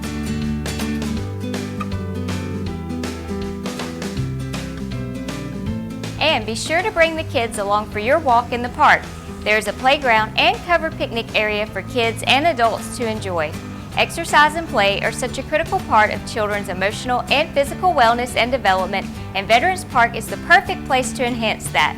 So, get out and explore the nature surrounding you on the playground, the walking trail, or the green space with your kids at the park today.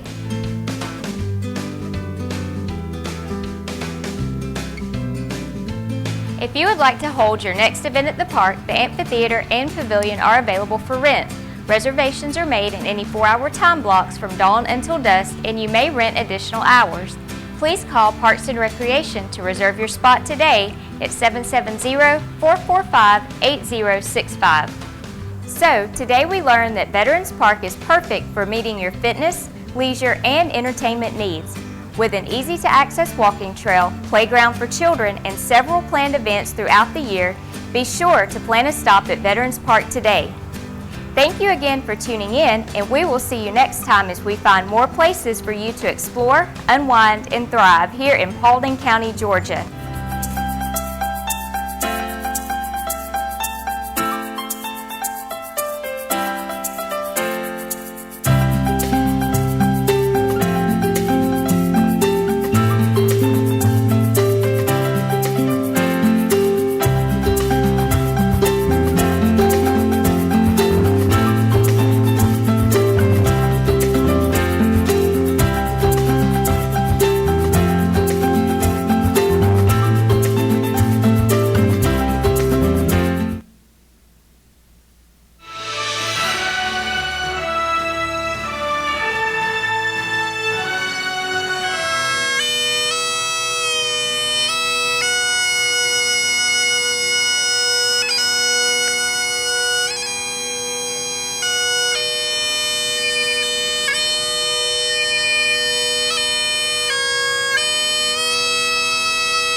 A lot of hard work done by the Legion and the county to get our monument relocated here to Veterans Park.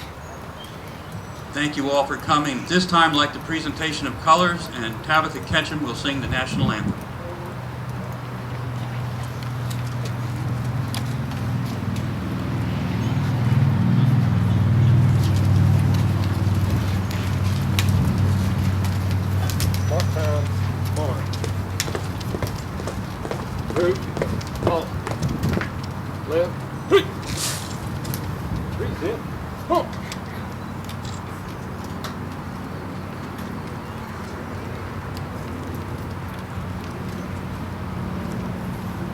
Oh, say, can you see by the dawn's early light what so proudly we held at the twilight's last gleaming, whose broad stripes and bright stars through the perilous fight, o'er the ramparts we watched, were so guided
Let us pray. Most holy God, ruler of heaven, earth, and all universes, we come to you today thanking you for our freedom, asking your blessings on everyone here, asking your blessings on those who've lost loved ones that we're here to remember. We pray, dear Lord, you go with us through this day, through the further journeys of our life. Watch over us, lead, guide, and direct us. Bless our great county, bless our great state, bless our great nation, dear Lord. Bless our Commander-in-Chief. Go with us now through this day, through the further journeys of our life. Keep us safe and forgive us from our sins. In your holy name I pray. Amen. Amen. At this time, I would like to present Mr. John Black, Chairman from the American Legion, who headed this entire project for us. He did a wonderful job. John, please come on up.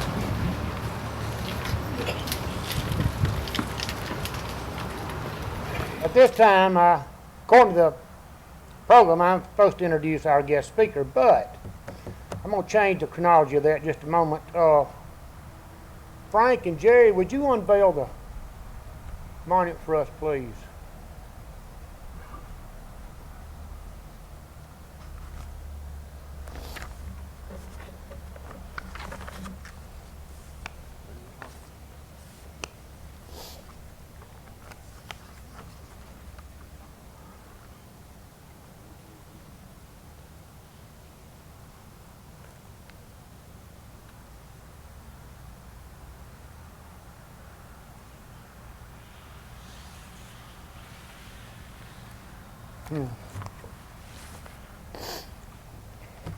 Good morning.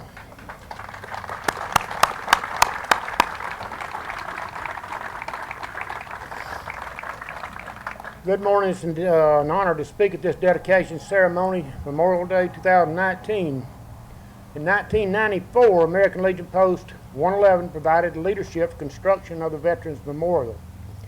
Financial support came from Paulding County citizens, the Paulding County Board of Commissioners, and from American Legion Post 111. At this time, I'd also like to recognize the commander of Post 111 at the time, Wendell Rakestraw. Would you stand up, Wendell? Wendell headed this thing along with several people that are not with us today, sadly. But that crew got it done, and kudos to you. Thank you, Wendell.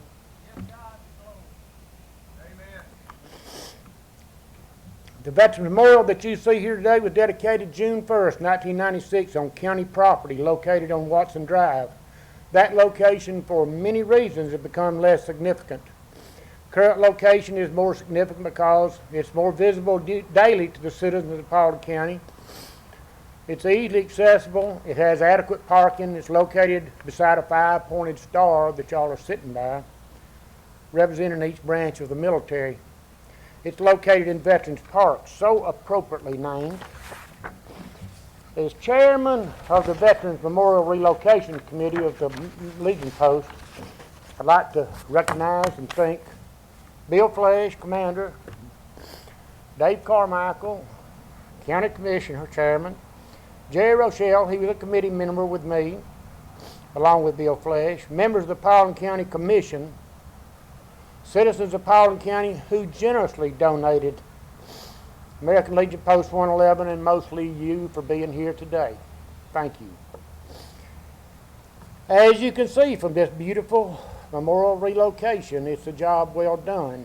And I was told specifically not to mention this guy's name. I don't know where he's at. Sorry, Scott. I gave, well, Jerry and Bill and I went to, before the commission in April, is that right, Jerry? April, I think, and proposition getting this thing moved. I'm talking about this past April. And since then, this guy, Scott, who I'm not supposed to mention, he's got it done with bids. He's got it done with under tremendous pressure by me, getting the logistics and contractors together and getting it done. I'm telling you, the middle of this week, the sod, concrete was poured. We were down to the wire. Scott, you got it done. Thank you.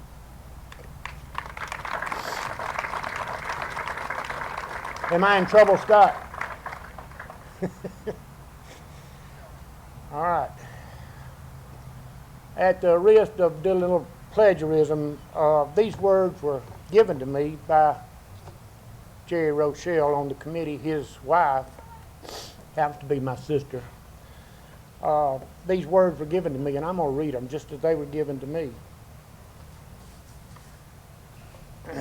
We dedicate this site as a sacred place, a place where citizens can visit often to honor and respect, remember the sacrifices and the lives given. Excuse me. A place where veterans gather to share experiences with each other. A place where veterans can sit alone to ponder thoughts they may never share. A place where children can be taught lessons of freedom from their parents, grandparents, friends. Excuse me, I get kind of emotional about this one. It's where true heroes from places like the trenches of France, the forest of Bellewood, beaches of Normandy, Pearl Harbor, the cane fields of the Philippines, the rice paddies and jungles of Guam, Okinawa, Japan, Korea, Iwo Jima, the distant lands of Iraq and Afghanistan will be remembered. A place where 89 names listed on this Veterans Monument will never be forgotten. I ask for a salute to our monument to these men.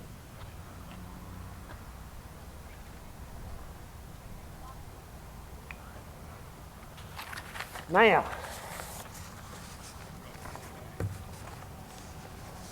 what'd I drop? Oh, yeah, okay. At this time, I'd like to introduce our speaker. Beginning September 1968, Brother Dave Carmichael attended Vanderbilt University on a football scholarship, played SEC football, 68 to 72. 1972, he graduated from Vanderbilt University, Bachelor of Engineering, Civil Engineering, and I'm going to tell you it's hot, and I'm not going to list everything on this page. If I did, I'll keep you here too long. December 74, he did landings, traps as we call them, on the USS Landing Aircraft Carrier, complete training as a Marine pilot. That's a wrong statement. We say the Army and Air Force had pilots, but Marine and Navy had aviators. In 74 to 78, Skyhawk pilot, weapons tactics instructor at the United States Marine Corps. He moved to Paulding County in 1979. 1989, Department of Transportation Highway Engineer, managed construction of 278. 27, Bremen Bypass. 91, Georgia Office of Transportation Aerial Photography pilot. I should say an aviator. 2002, retired United States Marine Corps as a colonel. 2012, retired from Georgia Aviation Authority. 2013, Paulding County Board of Commissioners, Post 1 Commissioner. 2017, became chairman of Paulding County Board of Commissioners. I present to you our speaker today, and somebody that's very instrumental in us being what we're here for today, to memorialize this. He's also a member of the American Legion Post 111. Yes, sir. Before we really get going here, let's face the flag and pledge the flag together.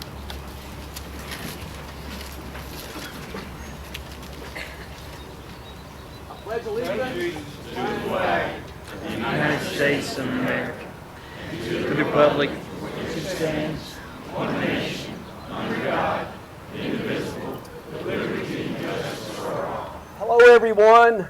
I'm delighted, I'm joyous to be in your presence, each and every one of you, as we share this special day together and as we remember those who have gone before and have made the ultimate sacrifice, and also just veterans that assemble here. It's great to be with Paulding Countyans always, and I'm sure we got some visiting Countyans with us. Also, as has already been mentioned, we finally married up our Veterans Monument with our Veterans Park.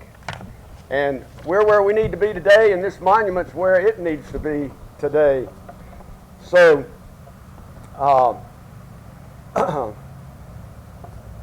we just need to remember the sacrifices made to our country, and this is a wonderful place for the monument to be seen and appreciated. I've been here as late as 12 midnight many times and as early as 5 or so in the morning, and unless it's raining or snowing, there are a couple of cars parked out here, and there's somebody that's out here walking, jogging, praying, or in the daytime you see a lot of kids out here playing.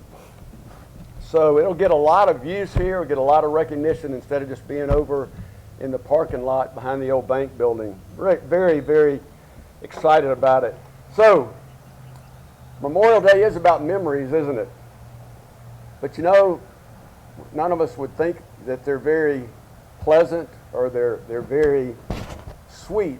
You know, they're memories that we need to have, that we need to spend time remembering, but it's not anything that we, we really mourn over all the losses. There are 89 names on this monument behind me, and I've read most of them. I know 2 of them. I have known 2 of them. And it's so special that people can walk up there and at least see the names of those that are gone before. What we really hear about today is those who have died early deaths, right? Early deaths. Giving up years, what could have been family, what could have been a spouse, what could have been children, a career. Today we remember with great reverence those who have fallen, those who have been killed on the battlefield. Thousands have served, and yes, many have died, including these 89 names behind us. My dad, Benjamin Carmichael, was a Marine Corps corporal, and he was a wireman. They didn't have computers and not even many radios in some cases, so he would lay out the wire. And he made 3 amphibious landings. He landed on Guam, Okinawa, and Guadalcanal.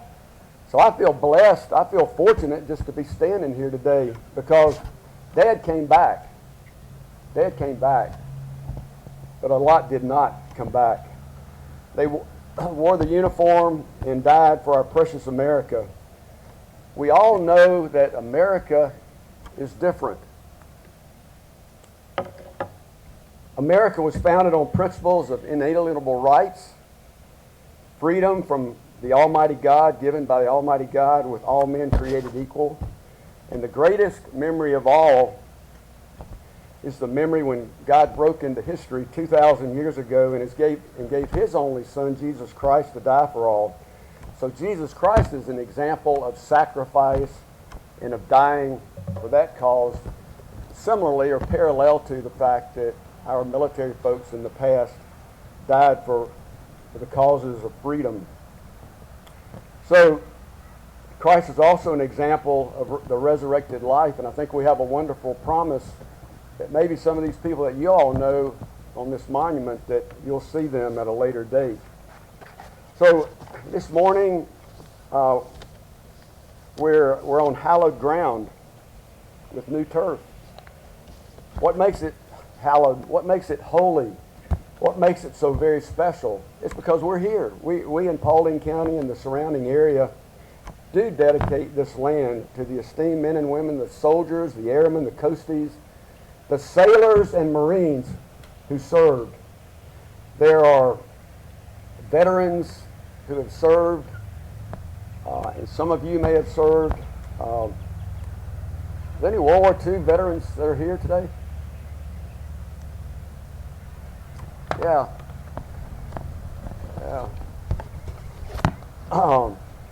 and would come on up through the different conflicts: Korea, Vietnam, Grenada, the Gulf War, Bosnia, Kosovo, Afghanistan, Iraq, Syria, Libya. And on this Memorial Day, we also remember that freedom is, as we've heard the saying, freedom definitely is not free. It would cost your life, certainly far from free. So today we remember all the servicemen and women, all the veterans who have locked arms for our precious United States of America. Now, I'm going to shift gears just for a second, and I'm going to get a partner up here. And I was looking around during the earlier part of the service, and I'm glad there's some young people, young adults, and even teenagers that are in the group here. Raise your hand if you're a teenager. All right, see a few teenagers here. Well, there's going to, in large part, this next part is going to be about you. The veterans understand what Memorial Day is all about. We may get a lump in our throat or a tear in our eye when we think about the veterans that have given it all. But some of you younger citizens may not understand so well. So I'm going to close with a story, and I am going to get some help here. It's a true story about a young 16-year-old girl named Nancy. It's a story that brings to life the reality of death and what dying for one's country is all about. So Nancy had a grandmother. Y'all got a grandmother? What do you call her? She, Granny, Grandma, Nana. Nancy called her grandmother Meemaw. You know, if you call your grandmother Meemaw? On one Memorial Day years ago, Nancy was leaning against an oak tree in her little town, and the parade was going by. You know what? She was wishing that she were invisible. She was keeping her distance from her parents, as teenagers tend to do, as they were sitting in the lawn chair, and her little brothers and sisters were scampering around and playing. And she hoped none of her friends saw her there. God forbid they caught her waving one of those small little American flags that were bought at a Ben Franklin store. Today it's, I guess, would be the Dollar General. At 16, she was too old, and she was definitely too cool for small-town Memorial Day parades. She thought, I ought to be at the lake. I ought to be at the lake with my friends. But no, the all-day festivities were mandatory in her family. The high school band marches by, the fire truck goes by all polished up with a fireman blasting on the siren, and the troop of World War II veterans went by, and most of them looked a little snug in their uniforms. Then came the 5 black convertibles. The mayor was in the first convertible, is handing out programs. Nancy thought, I don't need to look at one of those. I know everyone that's on there. That's supposed to wake everybody up. So that's my timeout signal for when I'm going to let Shalini come up now. And she's a teenage girl, and she's gotten to be a friend of mine and her parents.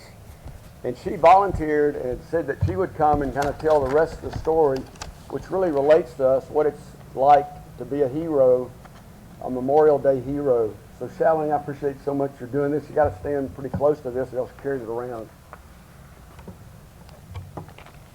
I knew Uncle Bud's name was on the program, as it had been every year since he was killed in Italy.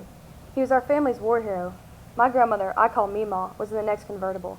She was perched on the back seat, smiling and waving. She had her corsage in her lapel and a sign in gold embossed letters on the car door that said Golden Star Mother. That was when you had a son who was killed in the war. I hid behind trees so I wouldn't have to meet her gaze. It wasn't because I didn't love her or appreciate her.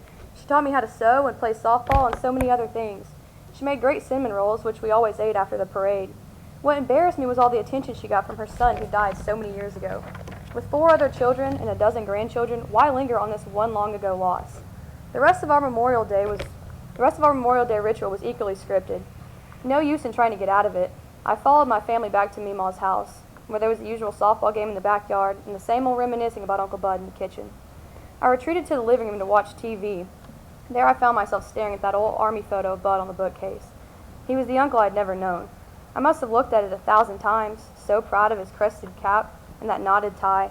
His uniform was decorated with military emblems. He picked up the photo and turned it over. Yellowing tape held a prayer card that read, Lloyd Bud Heisman, 1925 to 1944, a great hero. 19 years old when he died. Not much older than I was, but a great hero? How could you be a hero at 19? Then Meemaw came in the room. She talked of Uncle Bud as she did every year, about his little rat terrier named Jiggs that would ride in the Chevy coupe with him. That Bud was a hard worker, she'd say. He'd bring me his wages from his various jobs. He'd say, Mama, someday I'm going to buy you a brand new farm, I promise. Sometimes I wonder about that boy, dying alone in a muddy ditch in a foreign country he'd only just read about. I thought of that scared kid who jumped out of the foxhole in front of an avenging enemy only to be downed by a sniper. I couldn't reconcile the image of a boy and his dog with that of a stalwart soldier. Meemaw stood beside me looking at the photo. Meemaw, I asked, what's a hero? She opened a small metal box and sat down on the bed next to me. These are Bud's things, she said. They sent them to us after he died. She opened the lid and handed me a telegraph dated October 13, 1944. The Secretary of State regrets to inform you that your son, Lloyd, was killed in Italy. Suddenly I thought, what would I have done if I received a telegraph like that? Meemaw continued talking. Here's Bud's wallet. Even today it was caked with dried mud. In it was Bud's driver's license with the date of his 16th birthday. I compared it with the driver's license I had just received. And in it was a photo of Bud holding a little spotted dog. There was another photo of a pretty dark-haired girl. I asked Meemaw, who's this? She said, this is Marie. Bud dated her in high school. He wanted to marry her when he came home. And I thought, a girlfriend? Marriage? How heartbreaking to have a life, plans, and hopes for a future so brutally snuffed out. Also in the box was a gold watch, a sympathy letter from President Roosevelt, and another from Bud's commanding officer. A medal shaped like a heart trimmed with a purple ribbon. At the very bottom of the box was the deed to my Meemaw's house. Why is this in here, I asked. Meemaw smiled and said, Bud bought me this house. After his death, the U.S. government gave me $10,000, and with it, I built this house where I'm still living. For a long while, the two of us sat there on the bed, and we put the wallet, the medal, the letters, the watch, the photos, and the deed back in the metal box. I finally understood why it was so important for me and Meemaw to remember Bud on this day. He really was a true American hero because he died for what he believes.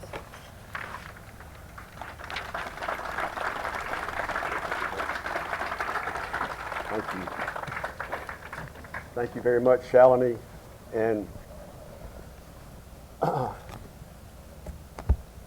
we believe he died for what he believed. We believe in America. We believe it's founded on godly principles. We believe America is worth defending.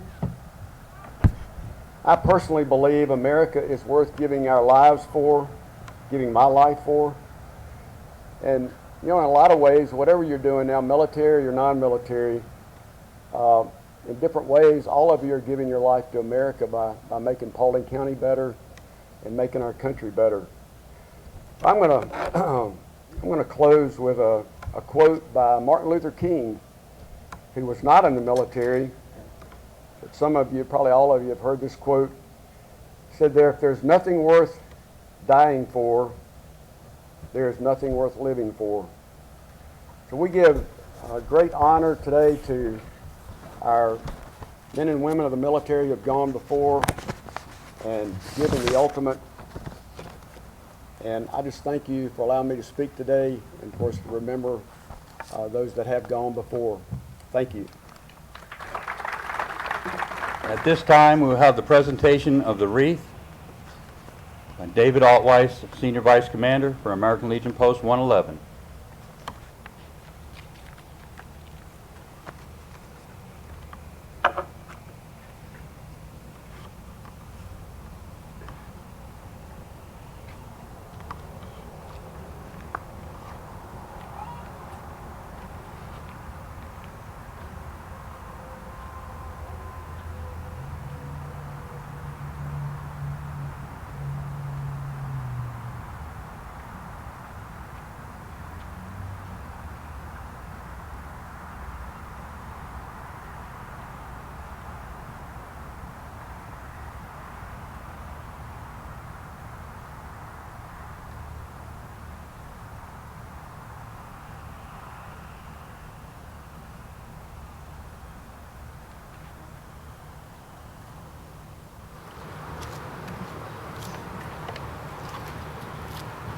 This time we will have a moment of silence for all those that we have lost.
Want to present a military type hat to each of the oldest member of the branch of service.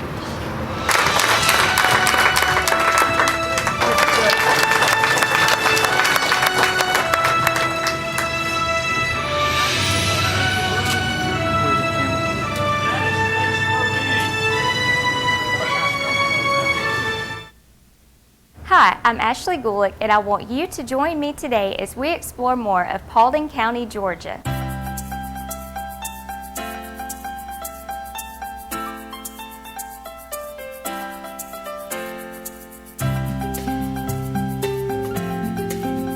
Today we are heading out to a hidden gem here in Dallas, Georgia, High Shoals Falls. High Shoals Falls is located at 2184 High Shoals Road in Dallas, Georgia, and although it may not be as well known as some of the areas we have explored here in Paulding County, it will definitely become a stop you will want to make over the summer. Also, there is no cost to visit. So grab a picnic and your beach towels and come join me as we head out to unwind at High Shoals Falls.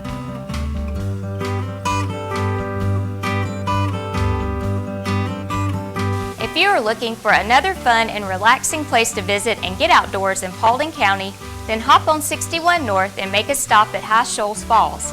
This beautiful hidden jewel is known to locals, but those that have never traveled the area probably never stopped by High Shoals. An easy-to-access trail leads you to the falls where you can spend a summer afternoon swimming and wading in the pool beneath the cascading waterfall. This is an ideal and perfect place to bring the family for a hot summer afternoon. The pool area is not deep, but please remember water safety when visiting or swimming. Because it is a small area, prepare to come early as the falls can get crowded on the weekends. It is a popular place for locals to hang out and space fills up quickly. There is a picnic area available if you want to bring lunch and spend the afternoon here at the falls. Also, make sure to look around the historic cemetery as you enter the falls and maybe stop and ask a local visitor about the folklore surrounding the area. Today we learned that High Shoals should definitely be added to your bucket list of places to visit here in Paulding County. With the summer heat definitely upon us, start planning your day trip to High Shoals to cool off while wading in the waters beneath the beautiful falls. Thanks again for tuning in today, and be sure to join me next time as we find more places in Paulding County to explore, unwind, and thrive.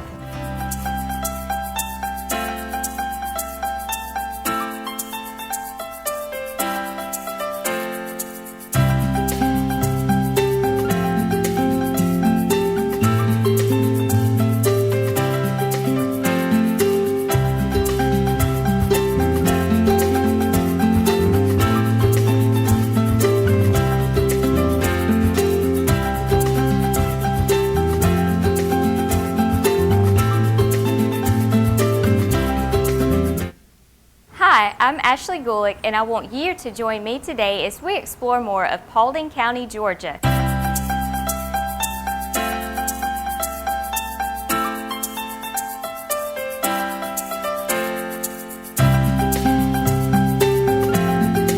Today we are headed to the Pickett's Mill Battlefield Historic Site here in Dallas, Georgia. This 765-acre park is a nationally recognized historic site and was added to the National Register of Historic Places in 1973. The park is located at 4432 Mount Tabor Church Road in Dallas and is one of the most well-preserved pieces of Civil War history. The historic site is open Thursday through Saturday from 9 a.m. to 5 p.m. and is closed on Thanksgiving, Christmas, and New Year's Day. Admission is $5.50 for adults, $3.50 for seniors, and $3 for youth ages 6 to 17. So, what are you waiting for? Come join me as we head out to discover what awaits you at Pickett's Mill.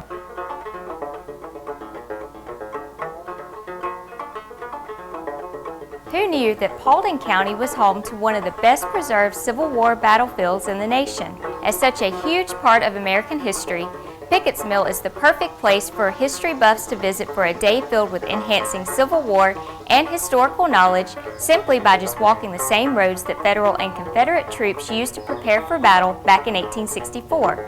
While you're here, be sure to take a moment and observe the authentic and well-preserved construction and earthwork embattlements used by these men, and even take a walk through the same ravine where hundreds lost their lives. There is a lesson to learn at every turn here at Pickett's Mill. To entertain those history lovers even more, there is even one of 2 original cannons used during this battle that is currently on display in the museum that is on loan from the Atlanta History Center. Be sure to check that out before it's gone. Hey, so we're here at the cabin, and today we are lucky to have one of the Pickett's Mill Park Rangers join us to tell you a little bit about the significance of Pickett's Mill and some really cool and awesome things to do.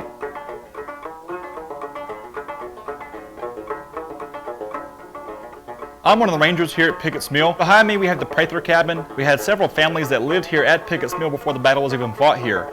Both the Pickett and Brand families moved here in the 1840s from South Carolina. And later on, just before the war breaks out, the Leverett family moves in as well and has their own mill built on Pickett's Mill Creek. This cabin behind me represents families that lived here before the war. This cabin itself was built within a few miles from here back in 1853. This cabin is a single room log cabin with a stone chimney and has a loft above the one room for the children to sleep in primarily.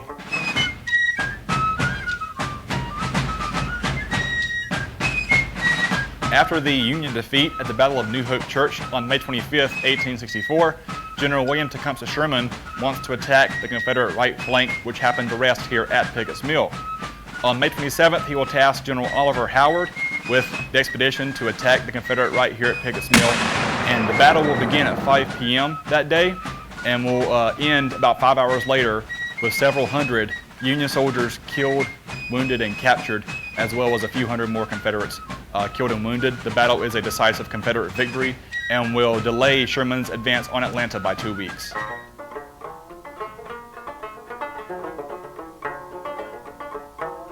We have a 10-minute movie in our museum.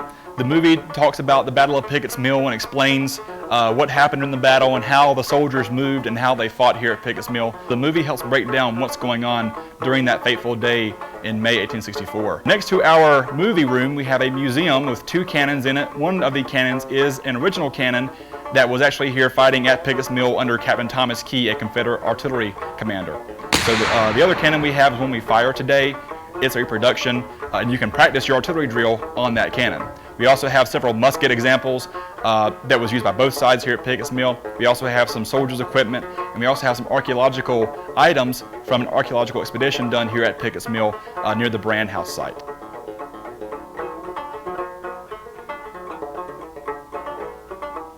With 4 miles of trails available for visitors, be sure to take advantage of the park's landscape by foot.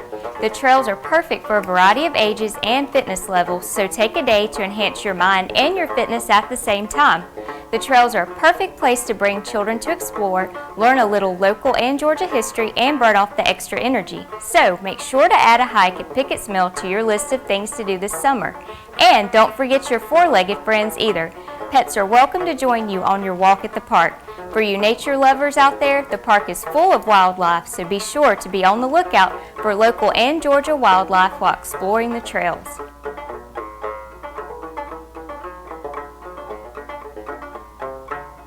There are picnic tables and group shelters available for use at the park. Be sure to pack your lunch for your trip here and plan to spend a day exploring this important piece of Georgia's and Paulding County's history.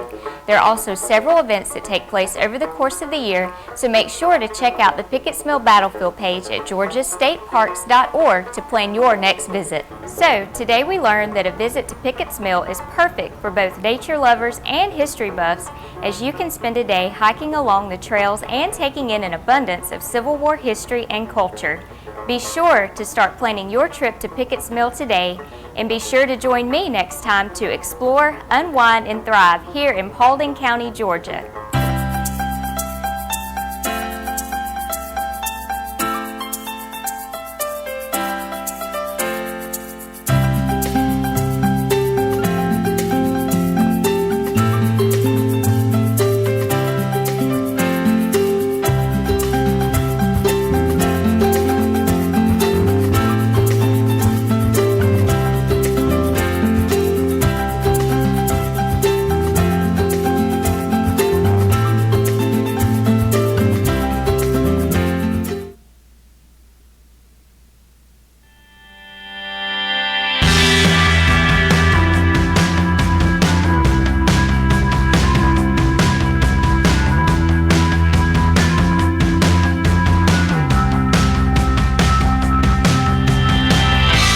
Welcome to Paulding County Fire and Rescue's Behind the Red Line.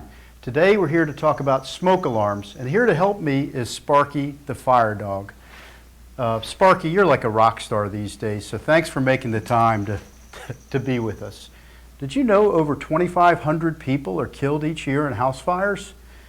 And Sparky, did you know that most of those people didn't have working smoke detectors in their houses? We want to help fix that, right? Paulding County Fire and Rescue has a program called Operation Save a Life. The program provides smoke alarms to families and citizens of Paulding County who might struggle to make ends meet and who can't afford to purchase them.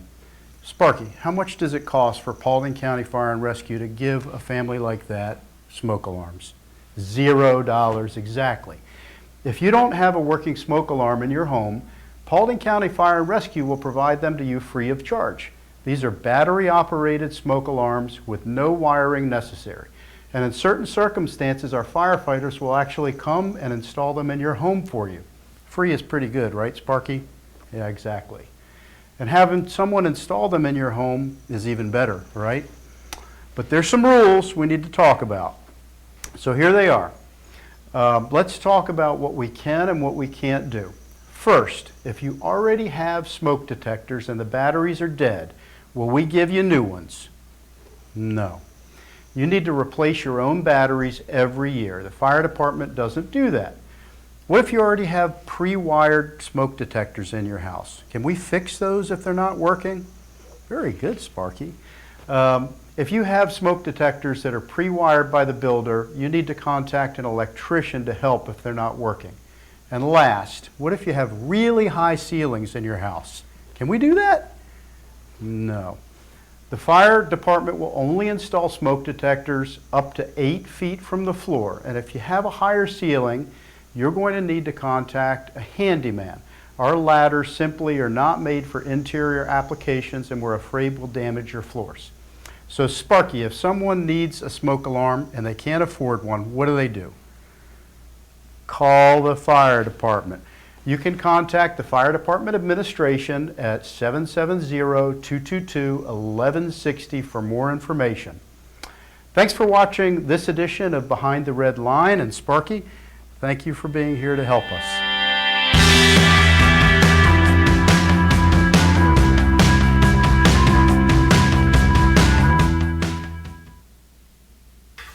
Good afternoon, everyone, and welcome. This time I'll call the Paulding County Board of Commissioners July 9th regular meeting to order. Glad everyone's here this afternoon to do county business. Brian, if you bring forward the sheet, and good time to silence your telephones. Thank you. If you will, stand with me and we'll have an invocation and pledge the flag. Let's all be thankful together. Heavenly Father, we just bow humbly and graciously before you and thank you for this day. Thank you for the many blessings of life. Thank you for just friends and staff and first responders in which to work, and I feel like Paulding County is a safe place, a place that cares and wants to make the right decisions, wants to plan and work together for results. Let's pray protection over our whole country, and I pray these things in Christ's name. Pledge allegiance to the flag of the United States of America and to the republic for which it stands, one nation, under God, indivisible, with liberty and justice for all.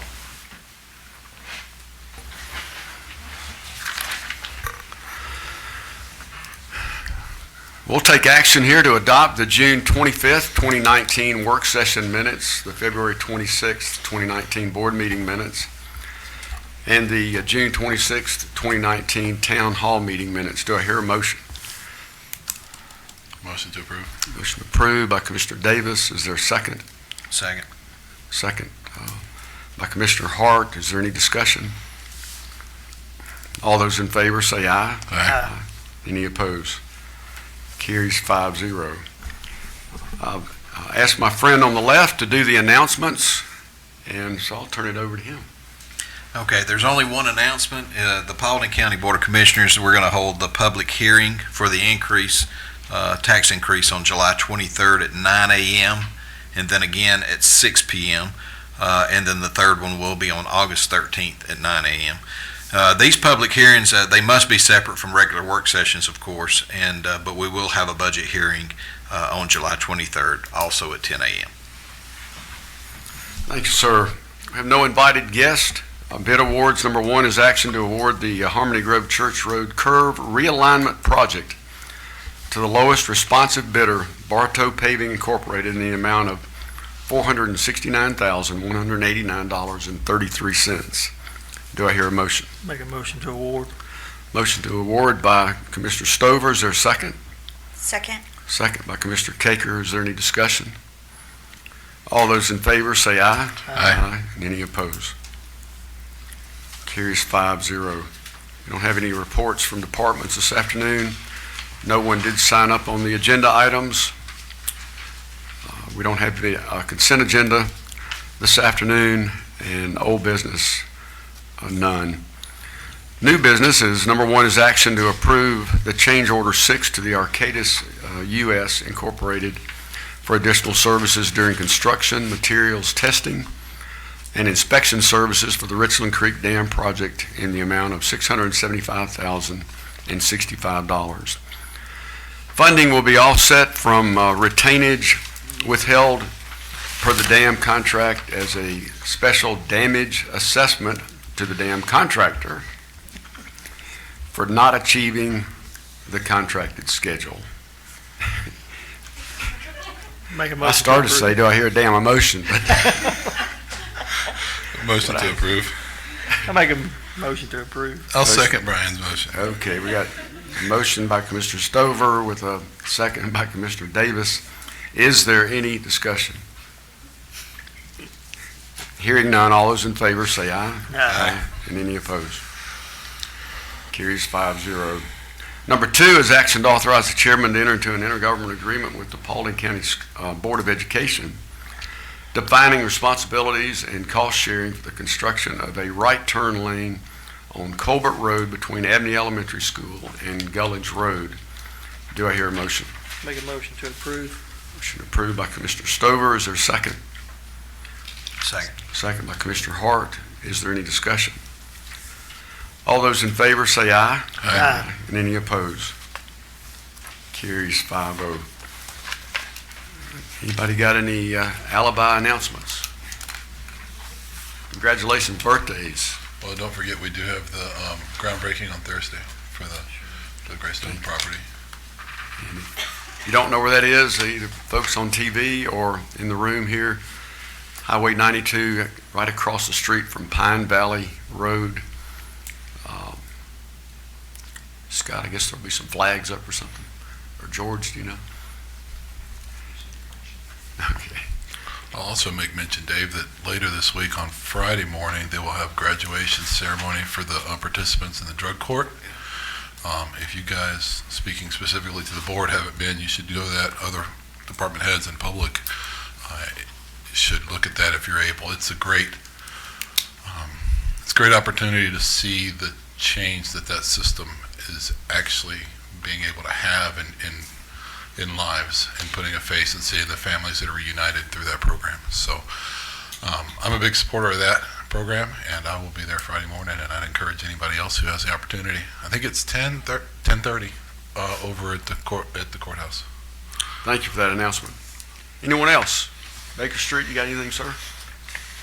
No, sir, no. Okay. All right, I'll entertain a motion to adjourn. I'll make the motion, we adjourn.